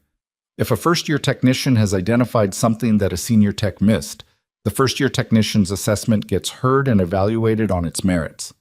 Every time. No exceptions. He paused. That means two things. First, you have to be willing to say what you actually think, even when the room is uncomfortable. Second, you have to be willing to be wrong. Both of those are hard.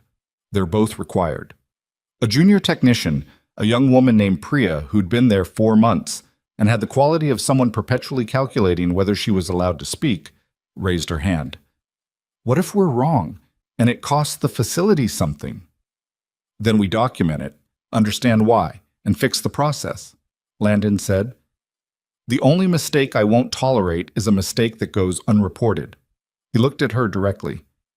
The things that cost facilities like this one are the mistakes that stay quiet, not the ones that get said out loud. Priya lowered her hand. Her expression was the expression of someone filing something away carefully. Second thing, Landon continued, knowledge sharing. What you know about a vehicle, you share. With the team, through the documentation system, in conversation. We're building a collective body of knowledge here.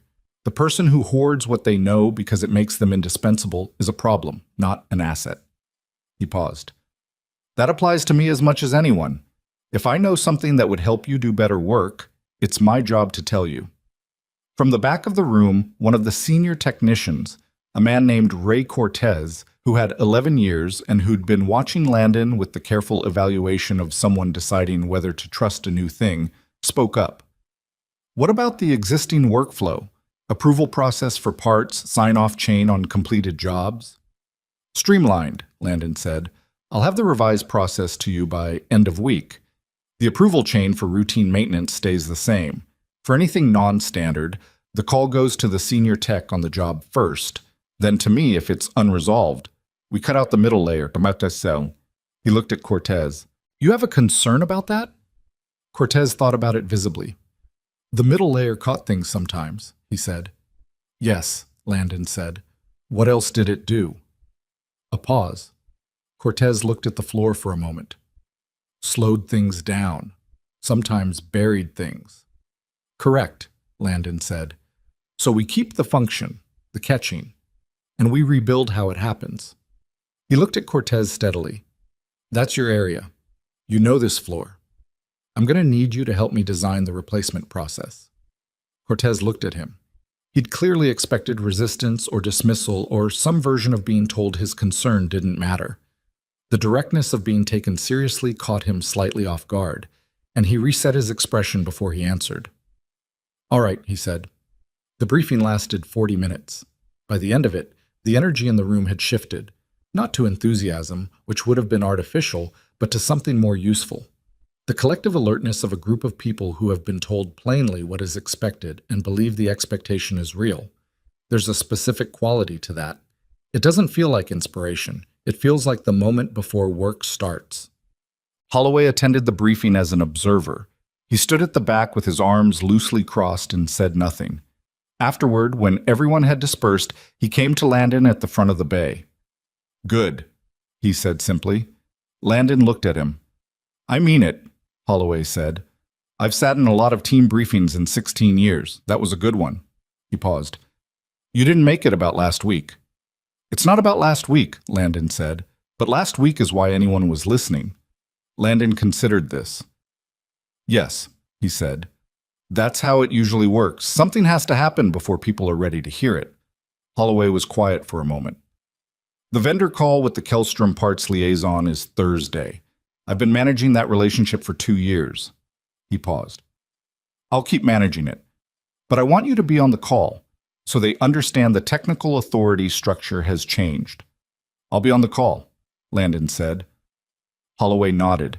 He started to walk away, then stopped. The Cortez suggestion, he said, about the revised approval process. He knows that floor better than anyone, better than me, honestly. I stopped walking it the way I should have about a year ago. He said this without apparent embarrassment, which was the version of Holloway that Landon was finding more interesting than the other one. Listen to what he says about it. I was going to, Landon said.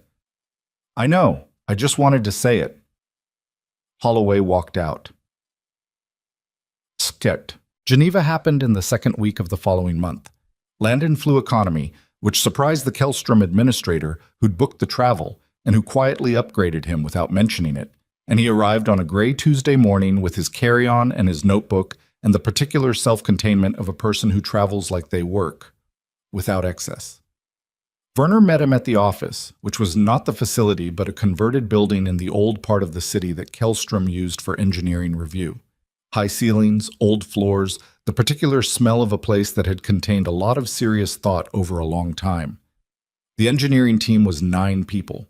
They ranged from a 26-year-old systems analyst who joined the program 18 months ago to a senior design engineer named Marco Frey, who had been on the RS1 from the first concept meeting.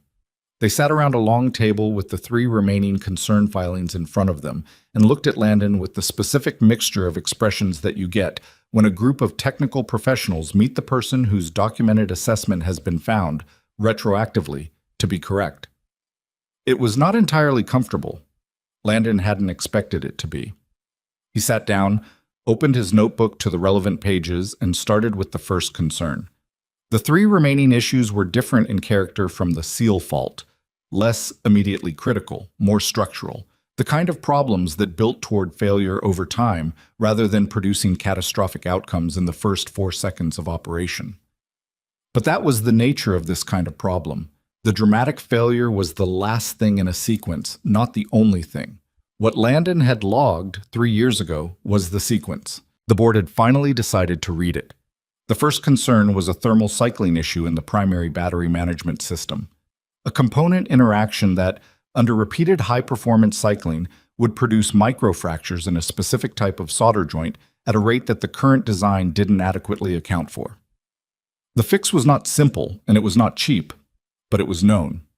Landon walked through it in precise detail, referencing a white paper from a German materials engineering team that had published on the exact failure mode 18 months after he'd left. This was published in 2024, Marco said, looking at the citation. You filed this concern in 2022. Yes, Landon said. A pause around the table. Before the white paper existed, the young systems analyst said carefully. The white paper confirmed it. The concern predated the confirmation. He looked at the analyst. That's what concerns are for. If you wait for the confirmation before you file the concern, you've missed the point of the process. Werner, sitting at the end of the table, said nothing. He was watching the room with the expression he had when he was letting something important be said without adding to it. The second concern took longer. A 2-hour detailed walk through the active aerodynamics control algorithm and a feedback loop issue that, under specific high-speed conditions, could produce oscillation in the rear downforce system. This one required the technical whiteboard and a sequence of calculations that Landon worked through with Marco, who was fast and precise and had the quality of a person who was genuinely engaging with a problem rather than managing their position relative to it. By the end of the second hour, they had a proposed revision to the control logic that addressed the root cause rather than just suppressing the symptom, which was better than what Landon had come in with, because Marco knew the current implementation details more deeply than he did. This was the thing that Landon had known, coming in, and had been willing to be honest about. He had the original architecture in his head, but 3 years of engineering had happened without him, and the people in this room had been living in that architecture daily. The knowledge was distributed. The fix required both. At one point, Marco looked up from the whiteboard and said, "You know what the problem was with the original review of this concern? It wasn't that they didn't understand it, they understood it. They just decided it was a low-probability event." "Yes," Landon said. "Low probability at any single instance," Marco said, "but cumulative probability over the operational life of the vehicle becomes near certain," Landon finished. Marco looked at him. "The review process doesn't have a good framework for cumulative risk," he said. It wasn't an excuse. It was the kind of self-critical precision that good engineers used when they were trying to fix something rather than defend it. "That's the next conversation," Werner said from the end of the table. "The review process itself." "Yes," Landon said. "It is." The third concern was the most contentious, which Landon had expected. It involved the structural bonding specification for the carbon fiber monocoque at a specific junction point, a specification that had been written based on testing data that Landon believed had been conducted at insufficient thermal range. The concern had been his most detailed filing, 23 pages, and it had been reviewed by the certification team and closed with the finding that the test data was adequate. He had spent 2 years not being entirely certain whether they were right. He laid it out. The engineering team worked through it for 3 hours. It was not a clean process.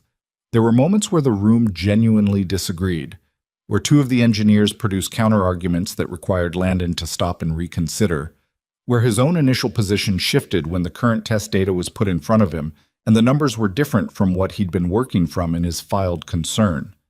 By the end of it, the answer was neither his original concern nor the review team's original finding. It was something in between.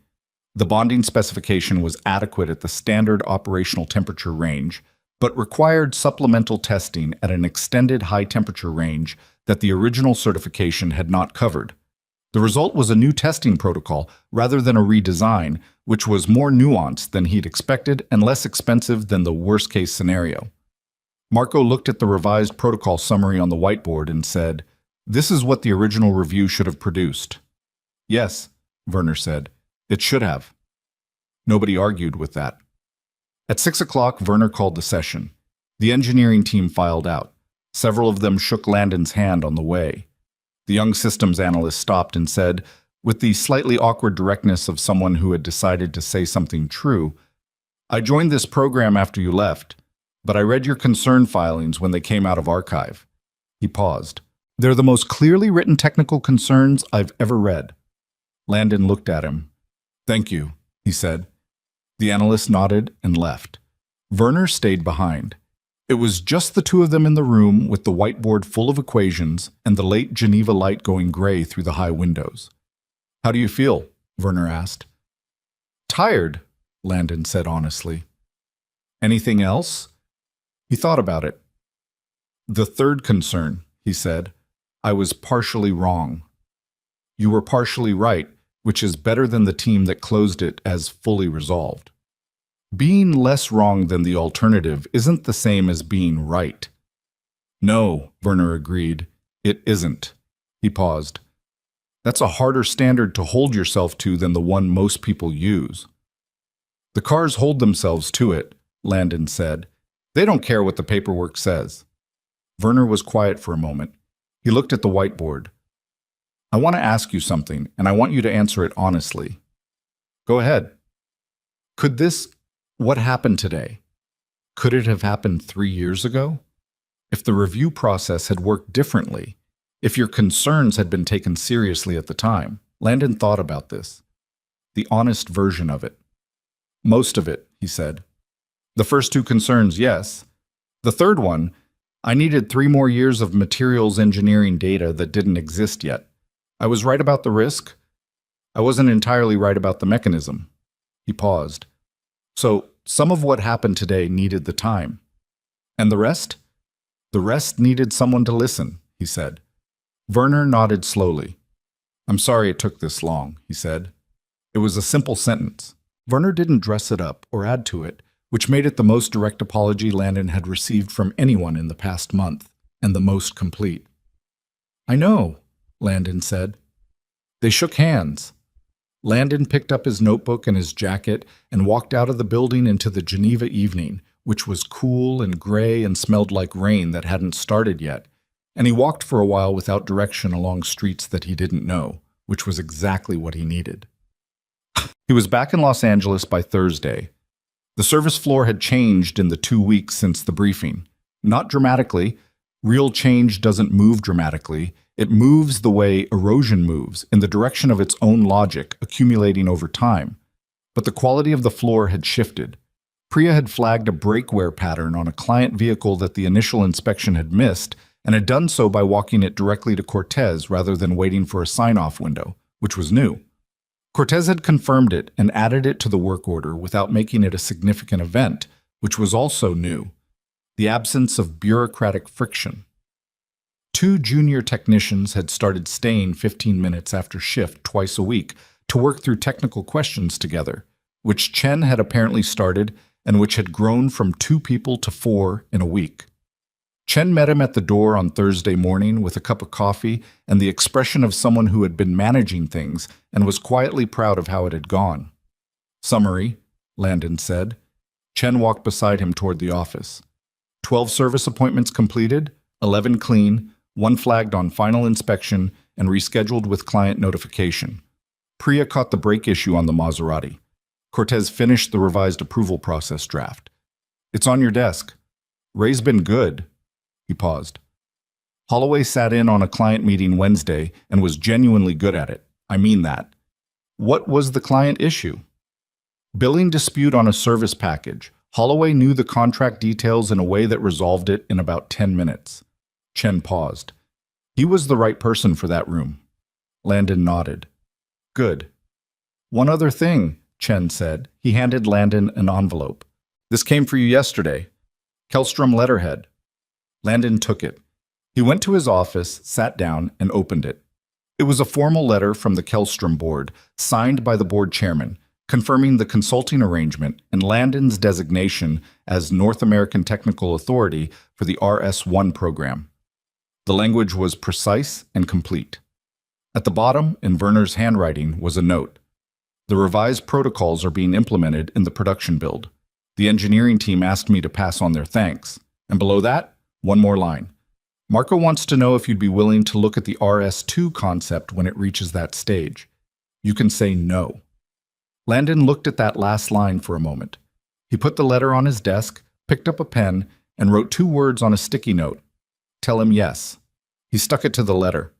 He was reading Cortez's revised approval process document, which was, he was noting, genuinely good, specific, and practical in a way that showed someone who actually understood how the floor worked when Vivian knocked and came in.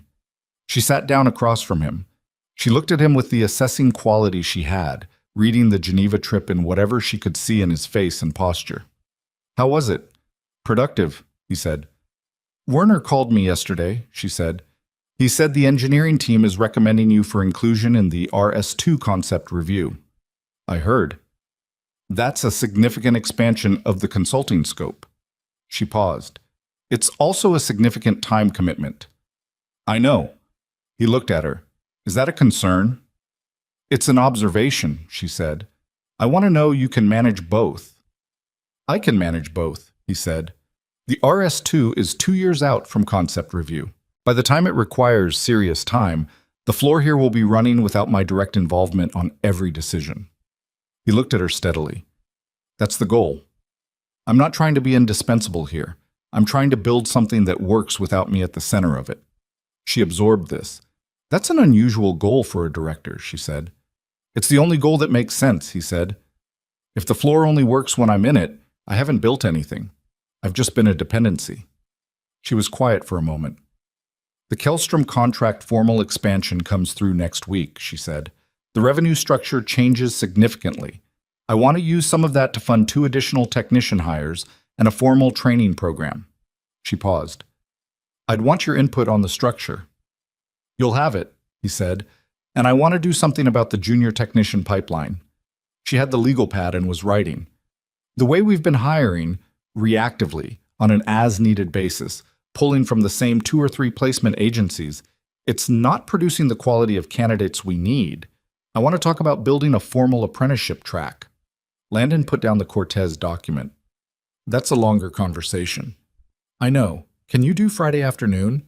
Yes, he said. She wrote it down. She stood up and then paused. How are you doing? She asked. Not the professional version, the direct version. He thought about it. I came back from Geneva and the floor was running well, he said. Priya flagged something. Cortez drafted a process document that's actually good. Chen ran 12 appointments without a major issue. He paused. That's the answer. She looked at him for a moment. That's not entirely an answer to what I asked. No, he admitted. But it's the part I know how to talk about. She considered pressing and decided against it, which he appreciated. Friday at 2, she said, and walked out. Yum. The apprenticeship conversation was the beginning of something larger, though neither of them knew that on the Friday they had it. It started as a practical discussion: pipeline, training structure, evaluation criteria. It became, over 3 hours, a conversation about what the facility was actually trying to be. Not in a mission statement way, not in the kind of strategic language that corporate retreats produced, and then nobody applied to anything real, but in the specific practical way of two people asking what they were building and whether the things they were doing were aimed at it. Vivian had always thought of Prestige as a premium service facility, the best, in terms of quality and reputation, in its market segment. That was a clean goal, and she'd built toward it systematically. What Landon was describing, without exactly stating it as a philosophy, was something adjacent to that, but different in a way that mattered. He kept coming back to the same thing from different angles: the knowledge, the actual accumulated understanding of how vehicles worked and failed and what they needed, was the asset. Not the client list, not the facility design, not the brand. The knowledge. And knowledge, unlike most assets, didn't belong to a building. It lived in people, and it grew when it was shared, and it died when it was hoarded or ignored. What you're describing is a culture shift, Vivian said at one point. Yes, Landon said. That takes years. Yes, he said again. That's why Friday afternoon is the right time to start. She looked at him. Then she wrote something on the pad and pushed it across the desk. He looked at it. 3 questions. What kind of people? What do they learn? What do they become? That's the framework, she said, for the apprenticeship program. Answer those 3 questions and the structure follows. He pulled the pad toward him and started writing. They worked until 6:30. When Landon looked up from the notes, the building was mostly empty. End of day Friday quiet, the service floor running its weekend skeleton crew, the corridor outside Vivian's office dark. We're going to need another Friday, he said. I'll block it, she said. She looked at the notes on the table. You realize this is going to change the facility significantly. Yes. Beyond the service floor, it changes the client relationship, the fee structure, the hiring approach, the way we communicate our value. She looked at him directly. Is that what you want to do with this place? He looked at the notes. The accumulated afternoon's work, specific, practical, aimed at something real. It's what the place could be, he said. Whether that's what you want to build is your decision. She was quiet for a moment. No, she said. It's our decision. That's the other thing that changed. He looked at her. You have operational authority, she said. That includes authority over the direction of the operation. I don't want a technical director who executes my vision. I want one who has his own. She paused. As long as we're aligned on the fundamentals. Are we aligned? He asked. She thought about this honestly. On the fundamentals, yes, she said. On some of the details, we'll argue. That's fine. She picked up the pad. I'm better at some things than you are, and you're better at some things than I am, and the place benefits from both of those facts being true simultaneously. Landon looked at her. It was a fair assessment, accurate, which was the quality he valued most in any statement. All right, he said. All right, she said. They gathered their notes. Landon's notebook had 7 new pages in it. Dense, diagrammatic, the shorthand of a mind working through a real problem. He put it in his pocket. He went downstairs. The service floor was running its end-of-week closeout. Vehicles checked, bays secured, documentation filed. Cortez was doing the floor walk, which he'd started doing on his own initiative after the briefing, and he nodded when Landon appeared. Clean week, Cortez said. Good, Landon said. He walked the floor once himself, so not checking Cortez's work, just walking it the way he did. Bay 1, Shaiti. Bay 2. Bay 3. The RS-1 was gone now, back to the Kellstrom facility for the remainder of its evaluation program, but Bay 1 still carried the particular quality of a space where something significant had happened. He stood in it for a moment. The seal was fixed. The car was certified. The formal accounting was in the record. 3 more concerns were now in the engineering team's active work plan. Werner had received a yes for the RS-2 conversation. The floor had changed. Priya had said something true about a car and it had mattered. Chen had asked 13 questions and counted them correctly. Cortez was walking the floor on his own. Holloway had resolved a billing dispute in 10 minutes in a room where he was the right person. These were not dramatic events. They were not the kinds of things that made good stories in the moment. They were the small, correct moves that, accumulated over time, made something that worked. Landon stood in Bay 1 in the Friday evening quiet and thought about what Ashford had said on Saturday morning. You loved the machines. And then the other part, the part that stayed, I was watching. The thing was, it hadn't mattered that Ashford was watching. Landon had worked the repair the same way he always worked, with the same attention, the same precision, the same willingness to stop when something was almost right because almost right wasn't enough. Not because someone important was in the room, but because the car was in the room and the car required it. He had built his whole quiet life around that principle. The work was the work regardless of who was watching. What the past month had shown him, what he was still working out, was that the principle didn't require the quiet life. The quiet life had been a way of protecting the principle from the noise of institutional politics and hierarchical ego and the particular corruption of environments where performing competence replaced actually having it. He'd needed that protection for a while. He'd needed the clean room with defined walls. But the principle was portable. It didn't break in the open. It turned out the work was still the work even when people were watching. He walked to his car, sat in it for a moment in the Friday evening lot, a handful of other cars, the Brentwood Street quiet in the way it went quiet on weekend evenings, the particular Los Angeles dusk doing its thing with the light. His phone buzzed. Chen. The 4 technicians who stay after shift want to know if you'd be willing to join us one evening. Not formal, just questions. He looked at this for a moment. He typed back, Wednesday. I'll bring the coffee. He put the phone in his pocket. He started the car.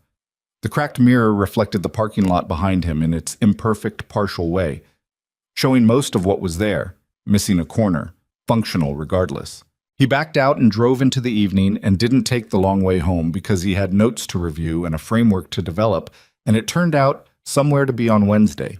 Wednesday came with marine layer and the specific gray light of a Los Angeles morning that hadn't decided yet what it wanted to be. Landon arrived at Prestige at 7:15 with 2 carriers of coffee from the place on Pico, not the building's espresso machine, which was excellent, but belonged to the client experience, but actual drip coffee in paper cups, which was what you brought when the point was the conversation and not the impression. He set the cups on the workbench in Bay 2 and waited. They came in 1s and 2s over the next 10 minutes. Priya first, then a second-year technician named Sal, who was quiet and precise and had the kind of hands that told you he'd been taking things apart since he was 8. Then the 2 others, May, who had 6 months and asked questions that suggested she thought in systems, and a kid named Tomas, who was in his 3rd month and hadn't yet decided whether he was good at this or just hoping he was. Chen came last, which Landon had expected. He was the one who'd organized it, which meant he'd be the one who felt responsible for it going well, which meant he'd be last through the door. 5 people and 6 cups of coffee. Landon had brought one for himself. Nobody sat. They stood around the workbench in the casual geometry of people who work in a space and are used to being on their feet. This isn't a class, Landon said. I'm not going to lecture you. You ask whatever you actually want to know, and I'll answer it honestly, including if the honest answer is, I don't know. A brief silence. Then May said, How do you know when you know enough to trust what you're feeling about a car? Landon looked at her. Say more. Like, last week, I was doing a pre-delivery on a 718 and something felt off about the steering response when I moved it in the bay. But I couldn't quantify it. I couldn't put a number on it. So I didn't say anything. She paused. And the inspection showed nothing. But it still felt wrong. Did you check the steering rack mounts? Landon asked. The checklist didn't include, not the checklist, the mounts. She looked at him. No. Pull the 718 file Monday, he said. Check the rack mounts physically, not just against the spec sheet. If they're fine, they're fine. But you felt something, and the correct response to feeling something is to go find it, not to wait until you can justify the feeling to someone else. He looked at her directly. The feeling is data, incomplete data, but data. You don't throw away data because it doesn't fit the form. May nodded. She was writing in the small notebook she'd brought, which Landon noted without comment. Sal spoke next. "The Cortez process document," he said. "The new approval flow. Does that mean we can flag non-standard findings on our own authority, or do we still need a senior sign-off before we add anything to the work order?" "Findings go on the work order when you find them," Landon said. "Senior tech reviews before client notification. That's the sequence. The finding doesn't wait for review. The communication waits." He looked at Sal. "The old system had you holding findings until you could get someone to approve them. That was backwards. A finding is a fact about the car. Facts don't need approval." Sal absorbed this. "What about findings that turn out to be wrong? If I flag something and it's not actually an issue, then we document the false positive, understand why it happened, and improve the diagnostic process," Landon said. "There is no world in which a wrong finding that gets flagged and investigated is worse than a correct finding that stays quiet." He paused. "The only bad outcome is silence." He was aware, saying this, that he was describing something larger than the approval process. He was describing what had happened in Bay 1 6 weeks ago, from a different angle. The silence that nearly cost everything, and the thing that almost silenced him before it didn't. He didn't make that explicit. He didn't need to. The room was made of people who had watched that week from various distances and carried their own understanding of it. Tomas, who had been very quiet until this point, spoke from his position near the bay door. "Can I ask something that's not about the work?" "Yes," Landon said. "What made you come back?" Tomas asked. "When Ms. Hart called, you'd been let go. You didn't have to come back." He paused. "I've been thinking about it since it happened. Why would you?" The bay was quiet. Landon looked at the workbench for a moment. "The car needed fixing," he said. "But that's not your car," Thomas said. "It's not your problem. You'd already been—" He stopped, uncertain how to finish that sentence with the appropriate delicacy. "Dismissed," Landon said. "You can say it." "Dismissed," Tomas said. "So why?" Landon picked up his coffee. He held it and thought about the honest answer. Not the clean version, but the actual version. "Because the work is the work, regardless of who's watching," he said. "That's the whole thing. If I'd driven home and let that car get started and the seal had failed, the fact that I'd been dismissed doesn't change what I knew. It doesn't transfer the problem to someone else. I knew the car was dangerous, and I had the ability to fix it, and those two facts don't disappear because someone made a bad personnel decision." He paused. "That sounds simple," he said. "It isn't. There was a version of that morning where I sat in my car and decided it wasn't my problem anymore and drove away. I thought about it." He looked at Tomas. "What brought me back wasn't obligation. It was the specific discomfort of being a person who knows something and not acting on it. I can't do that. It's not a virtue. It's just how I'm built." Tomas looked at him. He was 22 years old, 3 months into his first serious job, and he was working out what kind of person he was going to be in this field. Landon could see this process happening in his face, and he understood it, and he had no advice to give about it except the example of having made his own version of the same calculation. "Okay," Tomas said, not dismissively, the sound of something settling. The Wednesday session ran for an hour and 20 minutes. By the end of it, 11 questions had been asked. 2 of them had led to extended conversations that required the whiteboard, and Priya had made a connection between something Landon said about diagnostic sequencing and the brake issue she'd caught the previous week that was precise and correct, and which Landon told her, directly, was exactly the right reasoning. She looked like she'd been told something she'd needed to hear for a while. When they were done, Chen stayed behind to help break down the coffee cups. He was quiet for a few minutes, cleaning up in the efficient way he cleaned up everything. "Same time next week?" he said finally. Landon thought about it. "Yes," he said. "But not me running it." Chen looked at him. "Pick a topic. You run it. I'll be there if something comes up that's outside your knowledge, but start from the assumption that it won't." He paused. "You know more than you think you do. The only way to find out where your edges are is to teach to them." Chen looked slightly alarmed. "I've been here 2 years." "Yes," Landon said, "which means you know things that Tomas doesn't. Teach those things." He picked up his jacket. The people who taught me the most weren't always the ones who knew the most. They were the ones who were one step ahead and were willing to turn around. Chen stood with this for a moment. Then, who taught you? Landon paused at the door. He thought about Werner, about Marco in Geneva, about a retired machinist in Pasadena named Earl who had spent 6 months showing a 22-year-old Landon how to read metal fatigue with his hands before there was an instrument that could do it better. He thought about the cars themselves, every vehicle that had refused to be understood until he paid closer attention, which was the most patient kind of teaching. A lot of people, he said. Most of them didn't know they were doing it. Quote, the Kellstrom contract formally expanded in the 3rd week.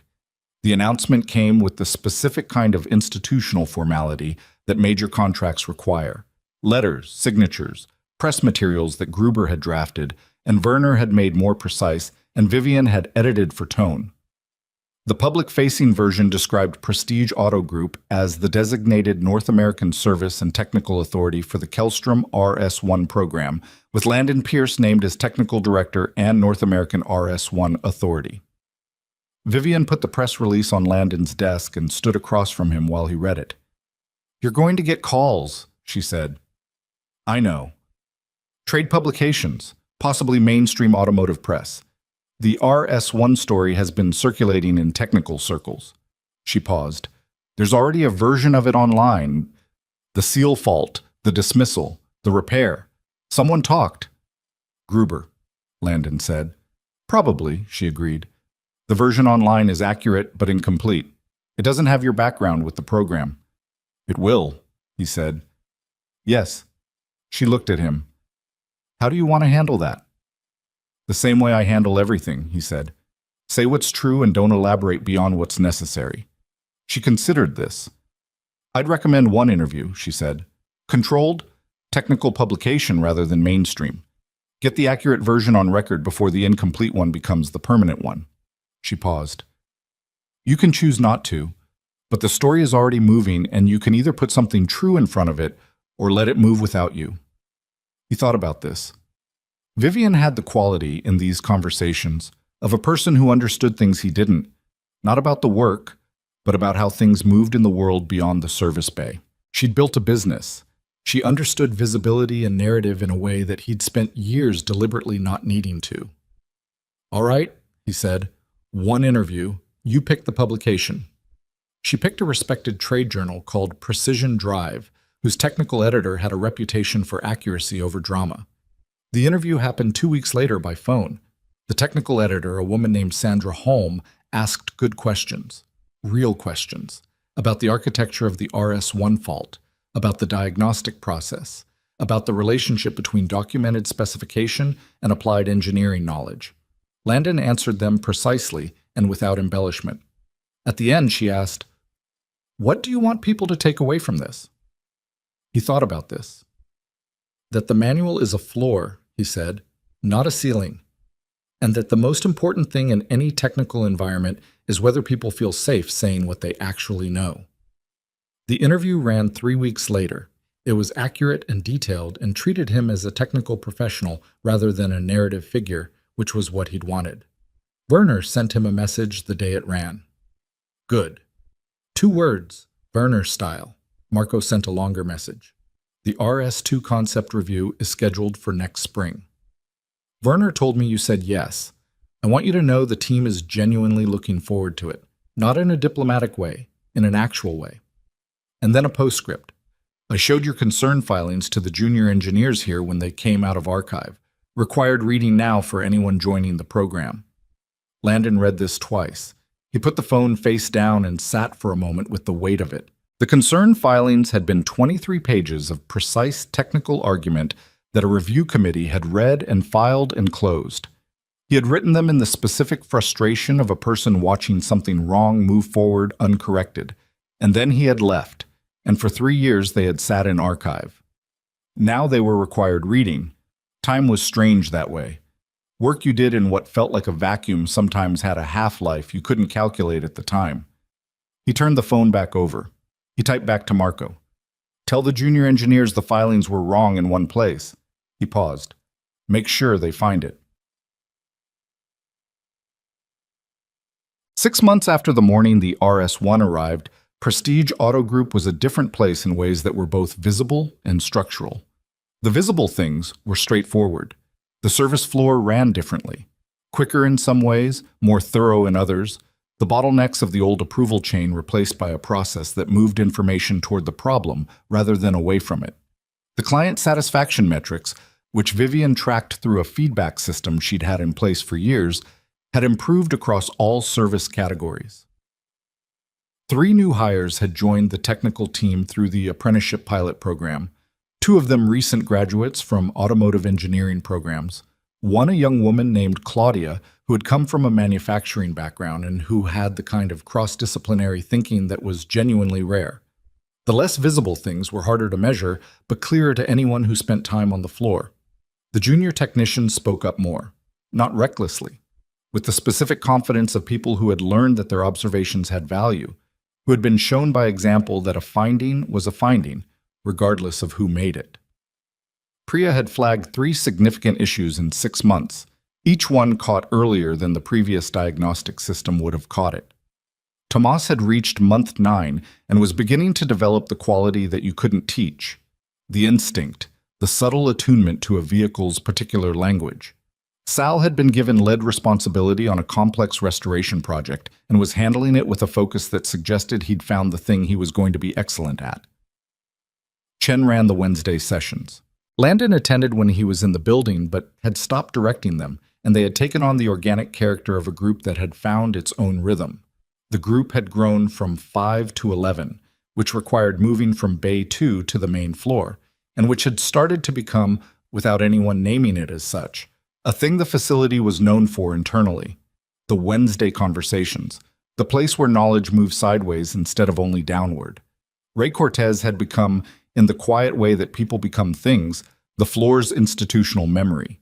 He knew where every process had come from, what had been tried before, what the client relationships needed.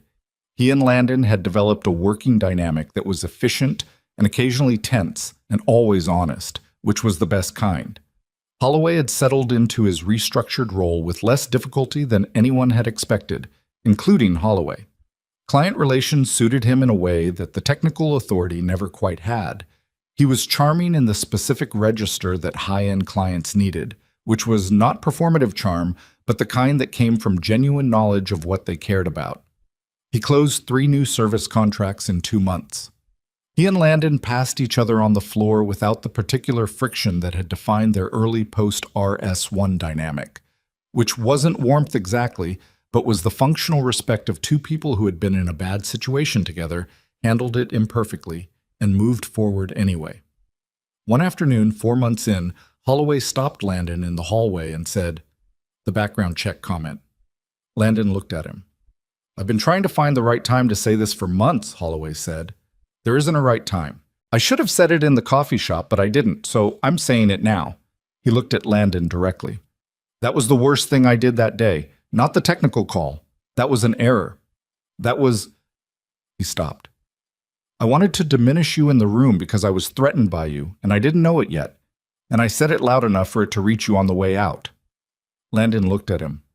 "I know," Holloway said. "You told me in the coffee shop that you heard it, and it wasn't nothing, but I didn't say what I needed to say there. So it was small, and it was wrong, and I'm not going to tell you it won't bother me that I did it, because it will, for a while." He paused. "That's it." Landon was quiet for a moment. "I know why you did it," he said. "That doesn't make it—" "No," Landon said. "It doesn't make it okay, but I understand the mechanism. I've been in rooms like that. The reflex to protect position when it feels threatened." He looked at Holloway. "You recognized it afterward. That's the part that matters." Holloway looked at him for a long moment.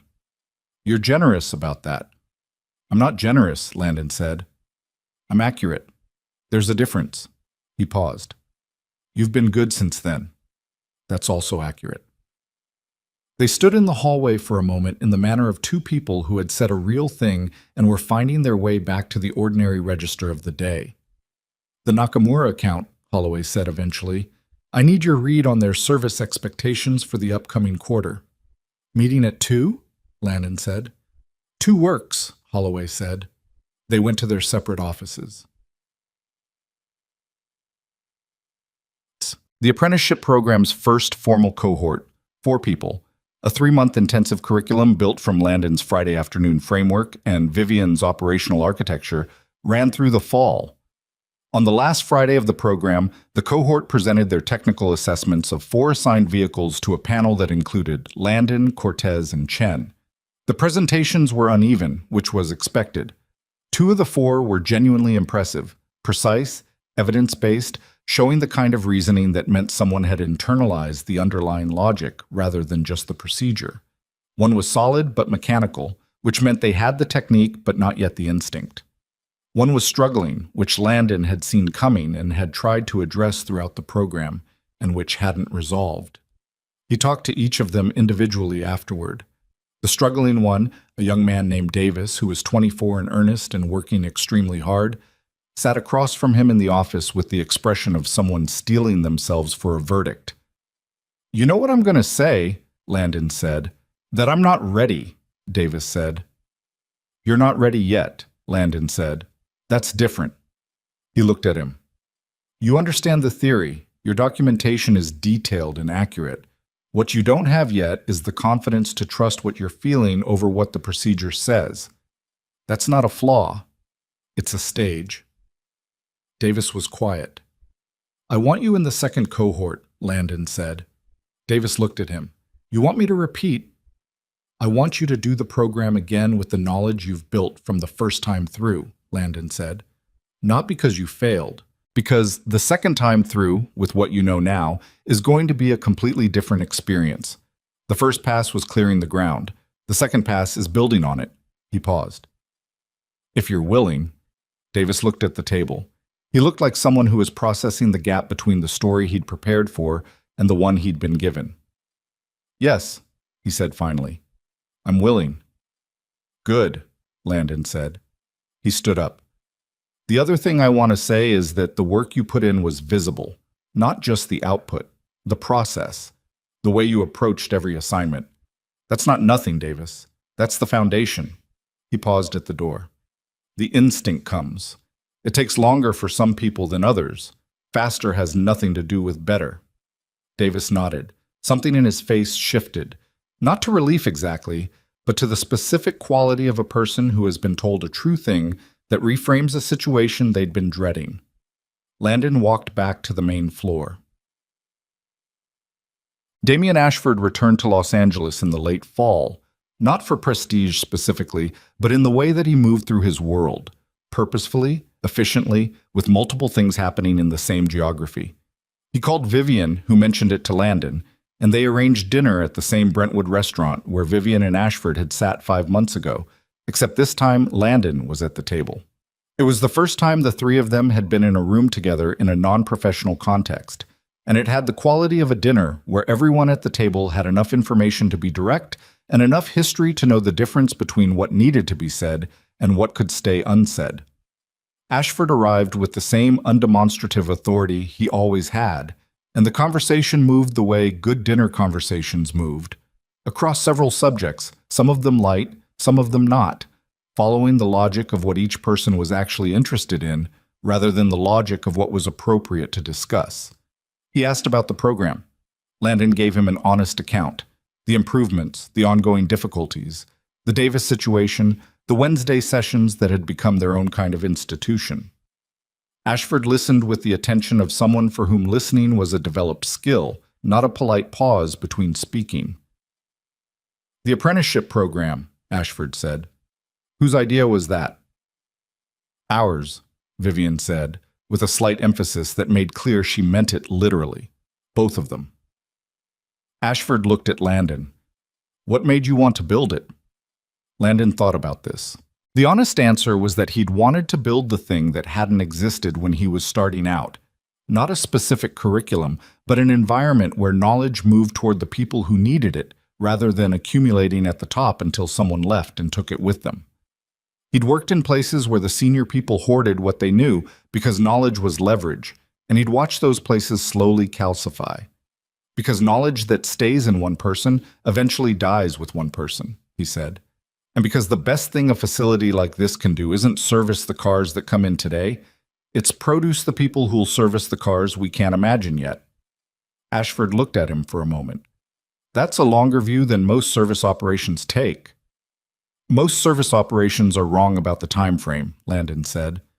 Ashford smiled, the real kind, which was different from his professional affect and happened less often.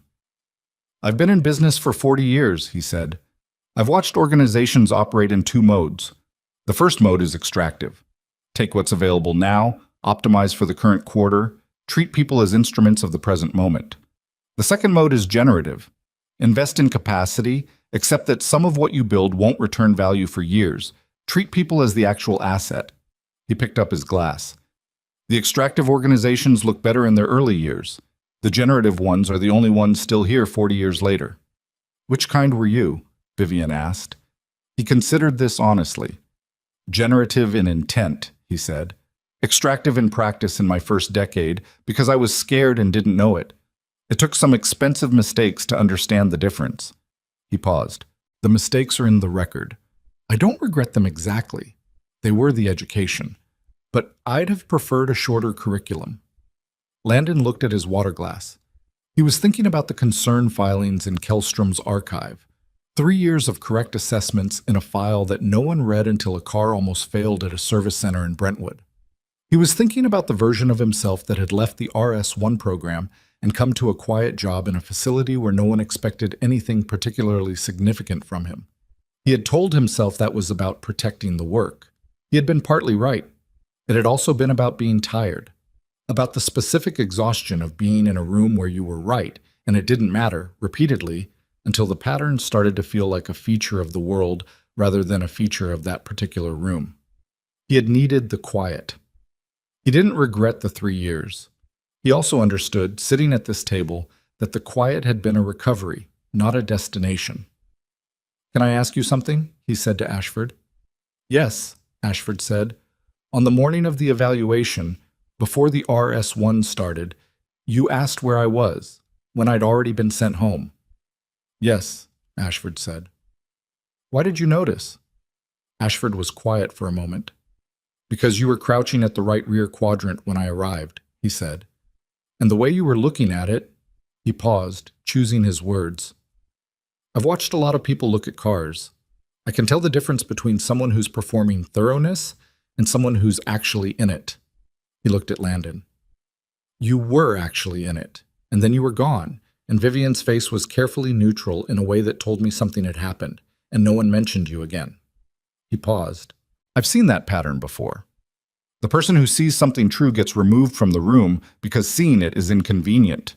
He set his glass down. It's never a good sign. You didn't say anything, Landon said. It wasn't my facility to manage, Ashford said. And the situation resolved itself. He looked at Landon steadily. You came back. That mattered more than if you'd never been sent away in the end. How so? Because the way you came back told me what you were, Ashford said.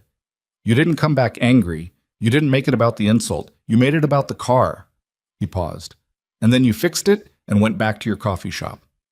He looked at Vivian briefly and then back at Landon. I've been investing in people and companies for 40 years. The quality I look for above every other quality is exactly that. The capacity to make the work more important than the ego. It sounds simple. It's the rarest thing I know. The table was quiet for a moment. Vivian was looking at her wine glass with the expression she had when something had been said that she was going to keep. Landon thought about the notebook page again. The car needed fixing. He'd written it as a statement of fact. Ashford was reading it as a character assessment and finding them the same thing, which was either profound or obvious, depending on how you looked at it. He had a feeling it was both. The RS1 production decision, Ashford said, shifting. Kellstrom's board meets in January. Based on the certification review and the repair documentation, I understand they're moving forward. Yes, Landon said, the 3 remaining concerns are addressed in the production build. Werner sent me the revised specs last week. And you're satisfied? I'm satisfied the car's right, Landon said. I reserve the right to have new concerns once I see the production unit. Ashford laughed, a real laugh, short and genuine. Good, he said. That's exactly the answer I wanted. They talked for another hour, and then Ashford had somewhere else to be, and he left with the same efficiency with which he'd arrived. Vivian and Landon sat with the remaining wine and the cleared dinner table and the specific quiet of a restaurant going into its late evening mode. He likes you, Vivian said. He respects the work, Landon said. That's not the same thing. With Damien Ashford, they might be, she said. She looked at him across the table. You've been here 8 months as technical director. Yes. How is it? He thought about this. Hard in the right ways, he said. I spend more time in meetings than I want to. I spend less time under cars than I used to. There are days where the administrative weight is heavier than I anticipated, and I sit in the office and feel like I should be on the floor instead. He paused. And then I see what Priya's doing. Or I sit in on one of the Wednesday sessions and watch Chen teach something I taught him and watch someone else receive it. And that's the trade. Is the trade worth it? He was quiet for a moment. He looked at the restaurant, the tables, the people, the ordinary commerce of an evening. He thought about the car in Bay 1 6 months ago. He thought about the seal junction, the thermal calibration tool, the precise sequence of a repair done correctly in a space full of people who'd sent him away. He thought about Werner's note, required reading now. He thought about Davis asking to come back for the second cohort, and the look on his face when he said yes. Yes, he said. The trade is worth it. There is something worth saying at the end of a story like this one about what it actually means. Not the arc of it, that part is clear enough. A man who knew something was dismissed for knowing it, returned to do what the situation required, and was ultimately given the room to do what he'd always been capable of doing. That's a satisfying shape. It resolves correctly. But the shape isn't the point. The point is the thing Landon carried in his breast pocket. That worn composition notebook with the small, precise handwriting, the dates and diagrams and concern filings, and the single line written alone on a page. The car needed fixing. That sentence is the whole philosophy, not because it's eloquent, but because it's accurate, because it describes the operating principle of a person who had decided at some point in his life to organize himself around what was true rather than what was convenient. What gets missed in stories about people like Landon Pierce, quiet people, people who do not announce themselves, people who carry their knowledge the way you carry something valuable that you're not performing ownership of, is how much difficulty that principle actually contains. It is not easy to be the person who says the true thing in the room where the true thing is inconvenient. It is not comfortable to stand at a seal junction and tell a CEO and a senior technician that everything they're prepared to do is wrong, and then walk out when they don't listen, knowing that you were right and they proceeded anyway, and whatever happens is going to happen without you. That is a specific and underrated kind of courage. Not dramatic, not cinematic, just the daily grind of refusing to let the room's consensus override what you actually know. And it costs something. Landon had paid it. 3 years of quiet in a facility where nobody expected anything significant from him. That was not only recovery, it was also the accumulated price of being right in a room that wasn't ready to hear it. Those things leave marks. They don't leave clean ones. The other thing worth saying is about Vivian Hart. She made a bad decision on the worst morning. She was managing a crisis under pressure with incomplete information, and she chose the framework that confirmed what she needed to be true, which is what most people do, most of the time, and which is understandable and wrong and recoverable. What is less common, what the story is actually about, as much as it's about Landon, is what she did next. She didn't defend the decision. She didn't manage the narrative toward a version of events where she'd been reasonable. She called him, and she told him the truth, and she heard his condition and accepted it, and she sat in that service bay and watched him work and understood what she was looking at. And then she built something with that understanding. Not perfectly. There were the meetings that went too long, the structural disagreements, the Friday afternoons where the framework had to be renegotiated because the situation had evolved past the last version of it. Real things don't run perfectly. But she built something true, and she kept building, and the building was the point. That is the thing about leadership that no title communicates. It isn't about being the most capable person in the room. It's about being the person who can recognize capability in the room and make space for it, which requires a very specific kind of humility that has nothing to do with being small and everything to do with being accurate about what the moment actually needs. Vivian had that quality. It was harder for her than it looked, and she had it anyway. And then there was Holloway. Imperfect, defensive, brilliant in the areas where his ego didn't obscure his talent, and capable, eventually, of the specific bravery of saying the thing that reflected poorly on himself with no expectation of anything in return. He stood in a hallway and said, "It was small and it was wrong." He didn't ask to be forgiven. He just made the record accurate. People don't give enough credit to that kind of moment, the small moral accounting that happens in hallways rather than conference rooms, that doesn't produce anything and isn't witnessed by anyone who matters in a professional sense, and which is exactly as important as the things that happen in the visible moments.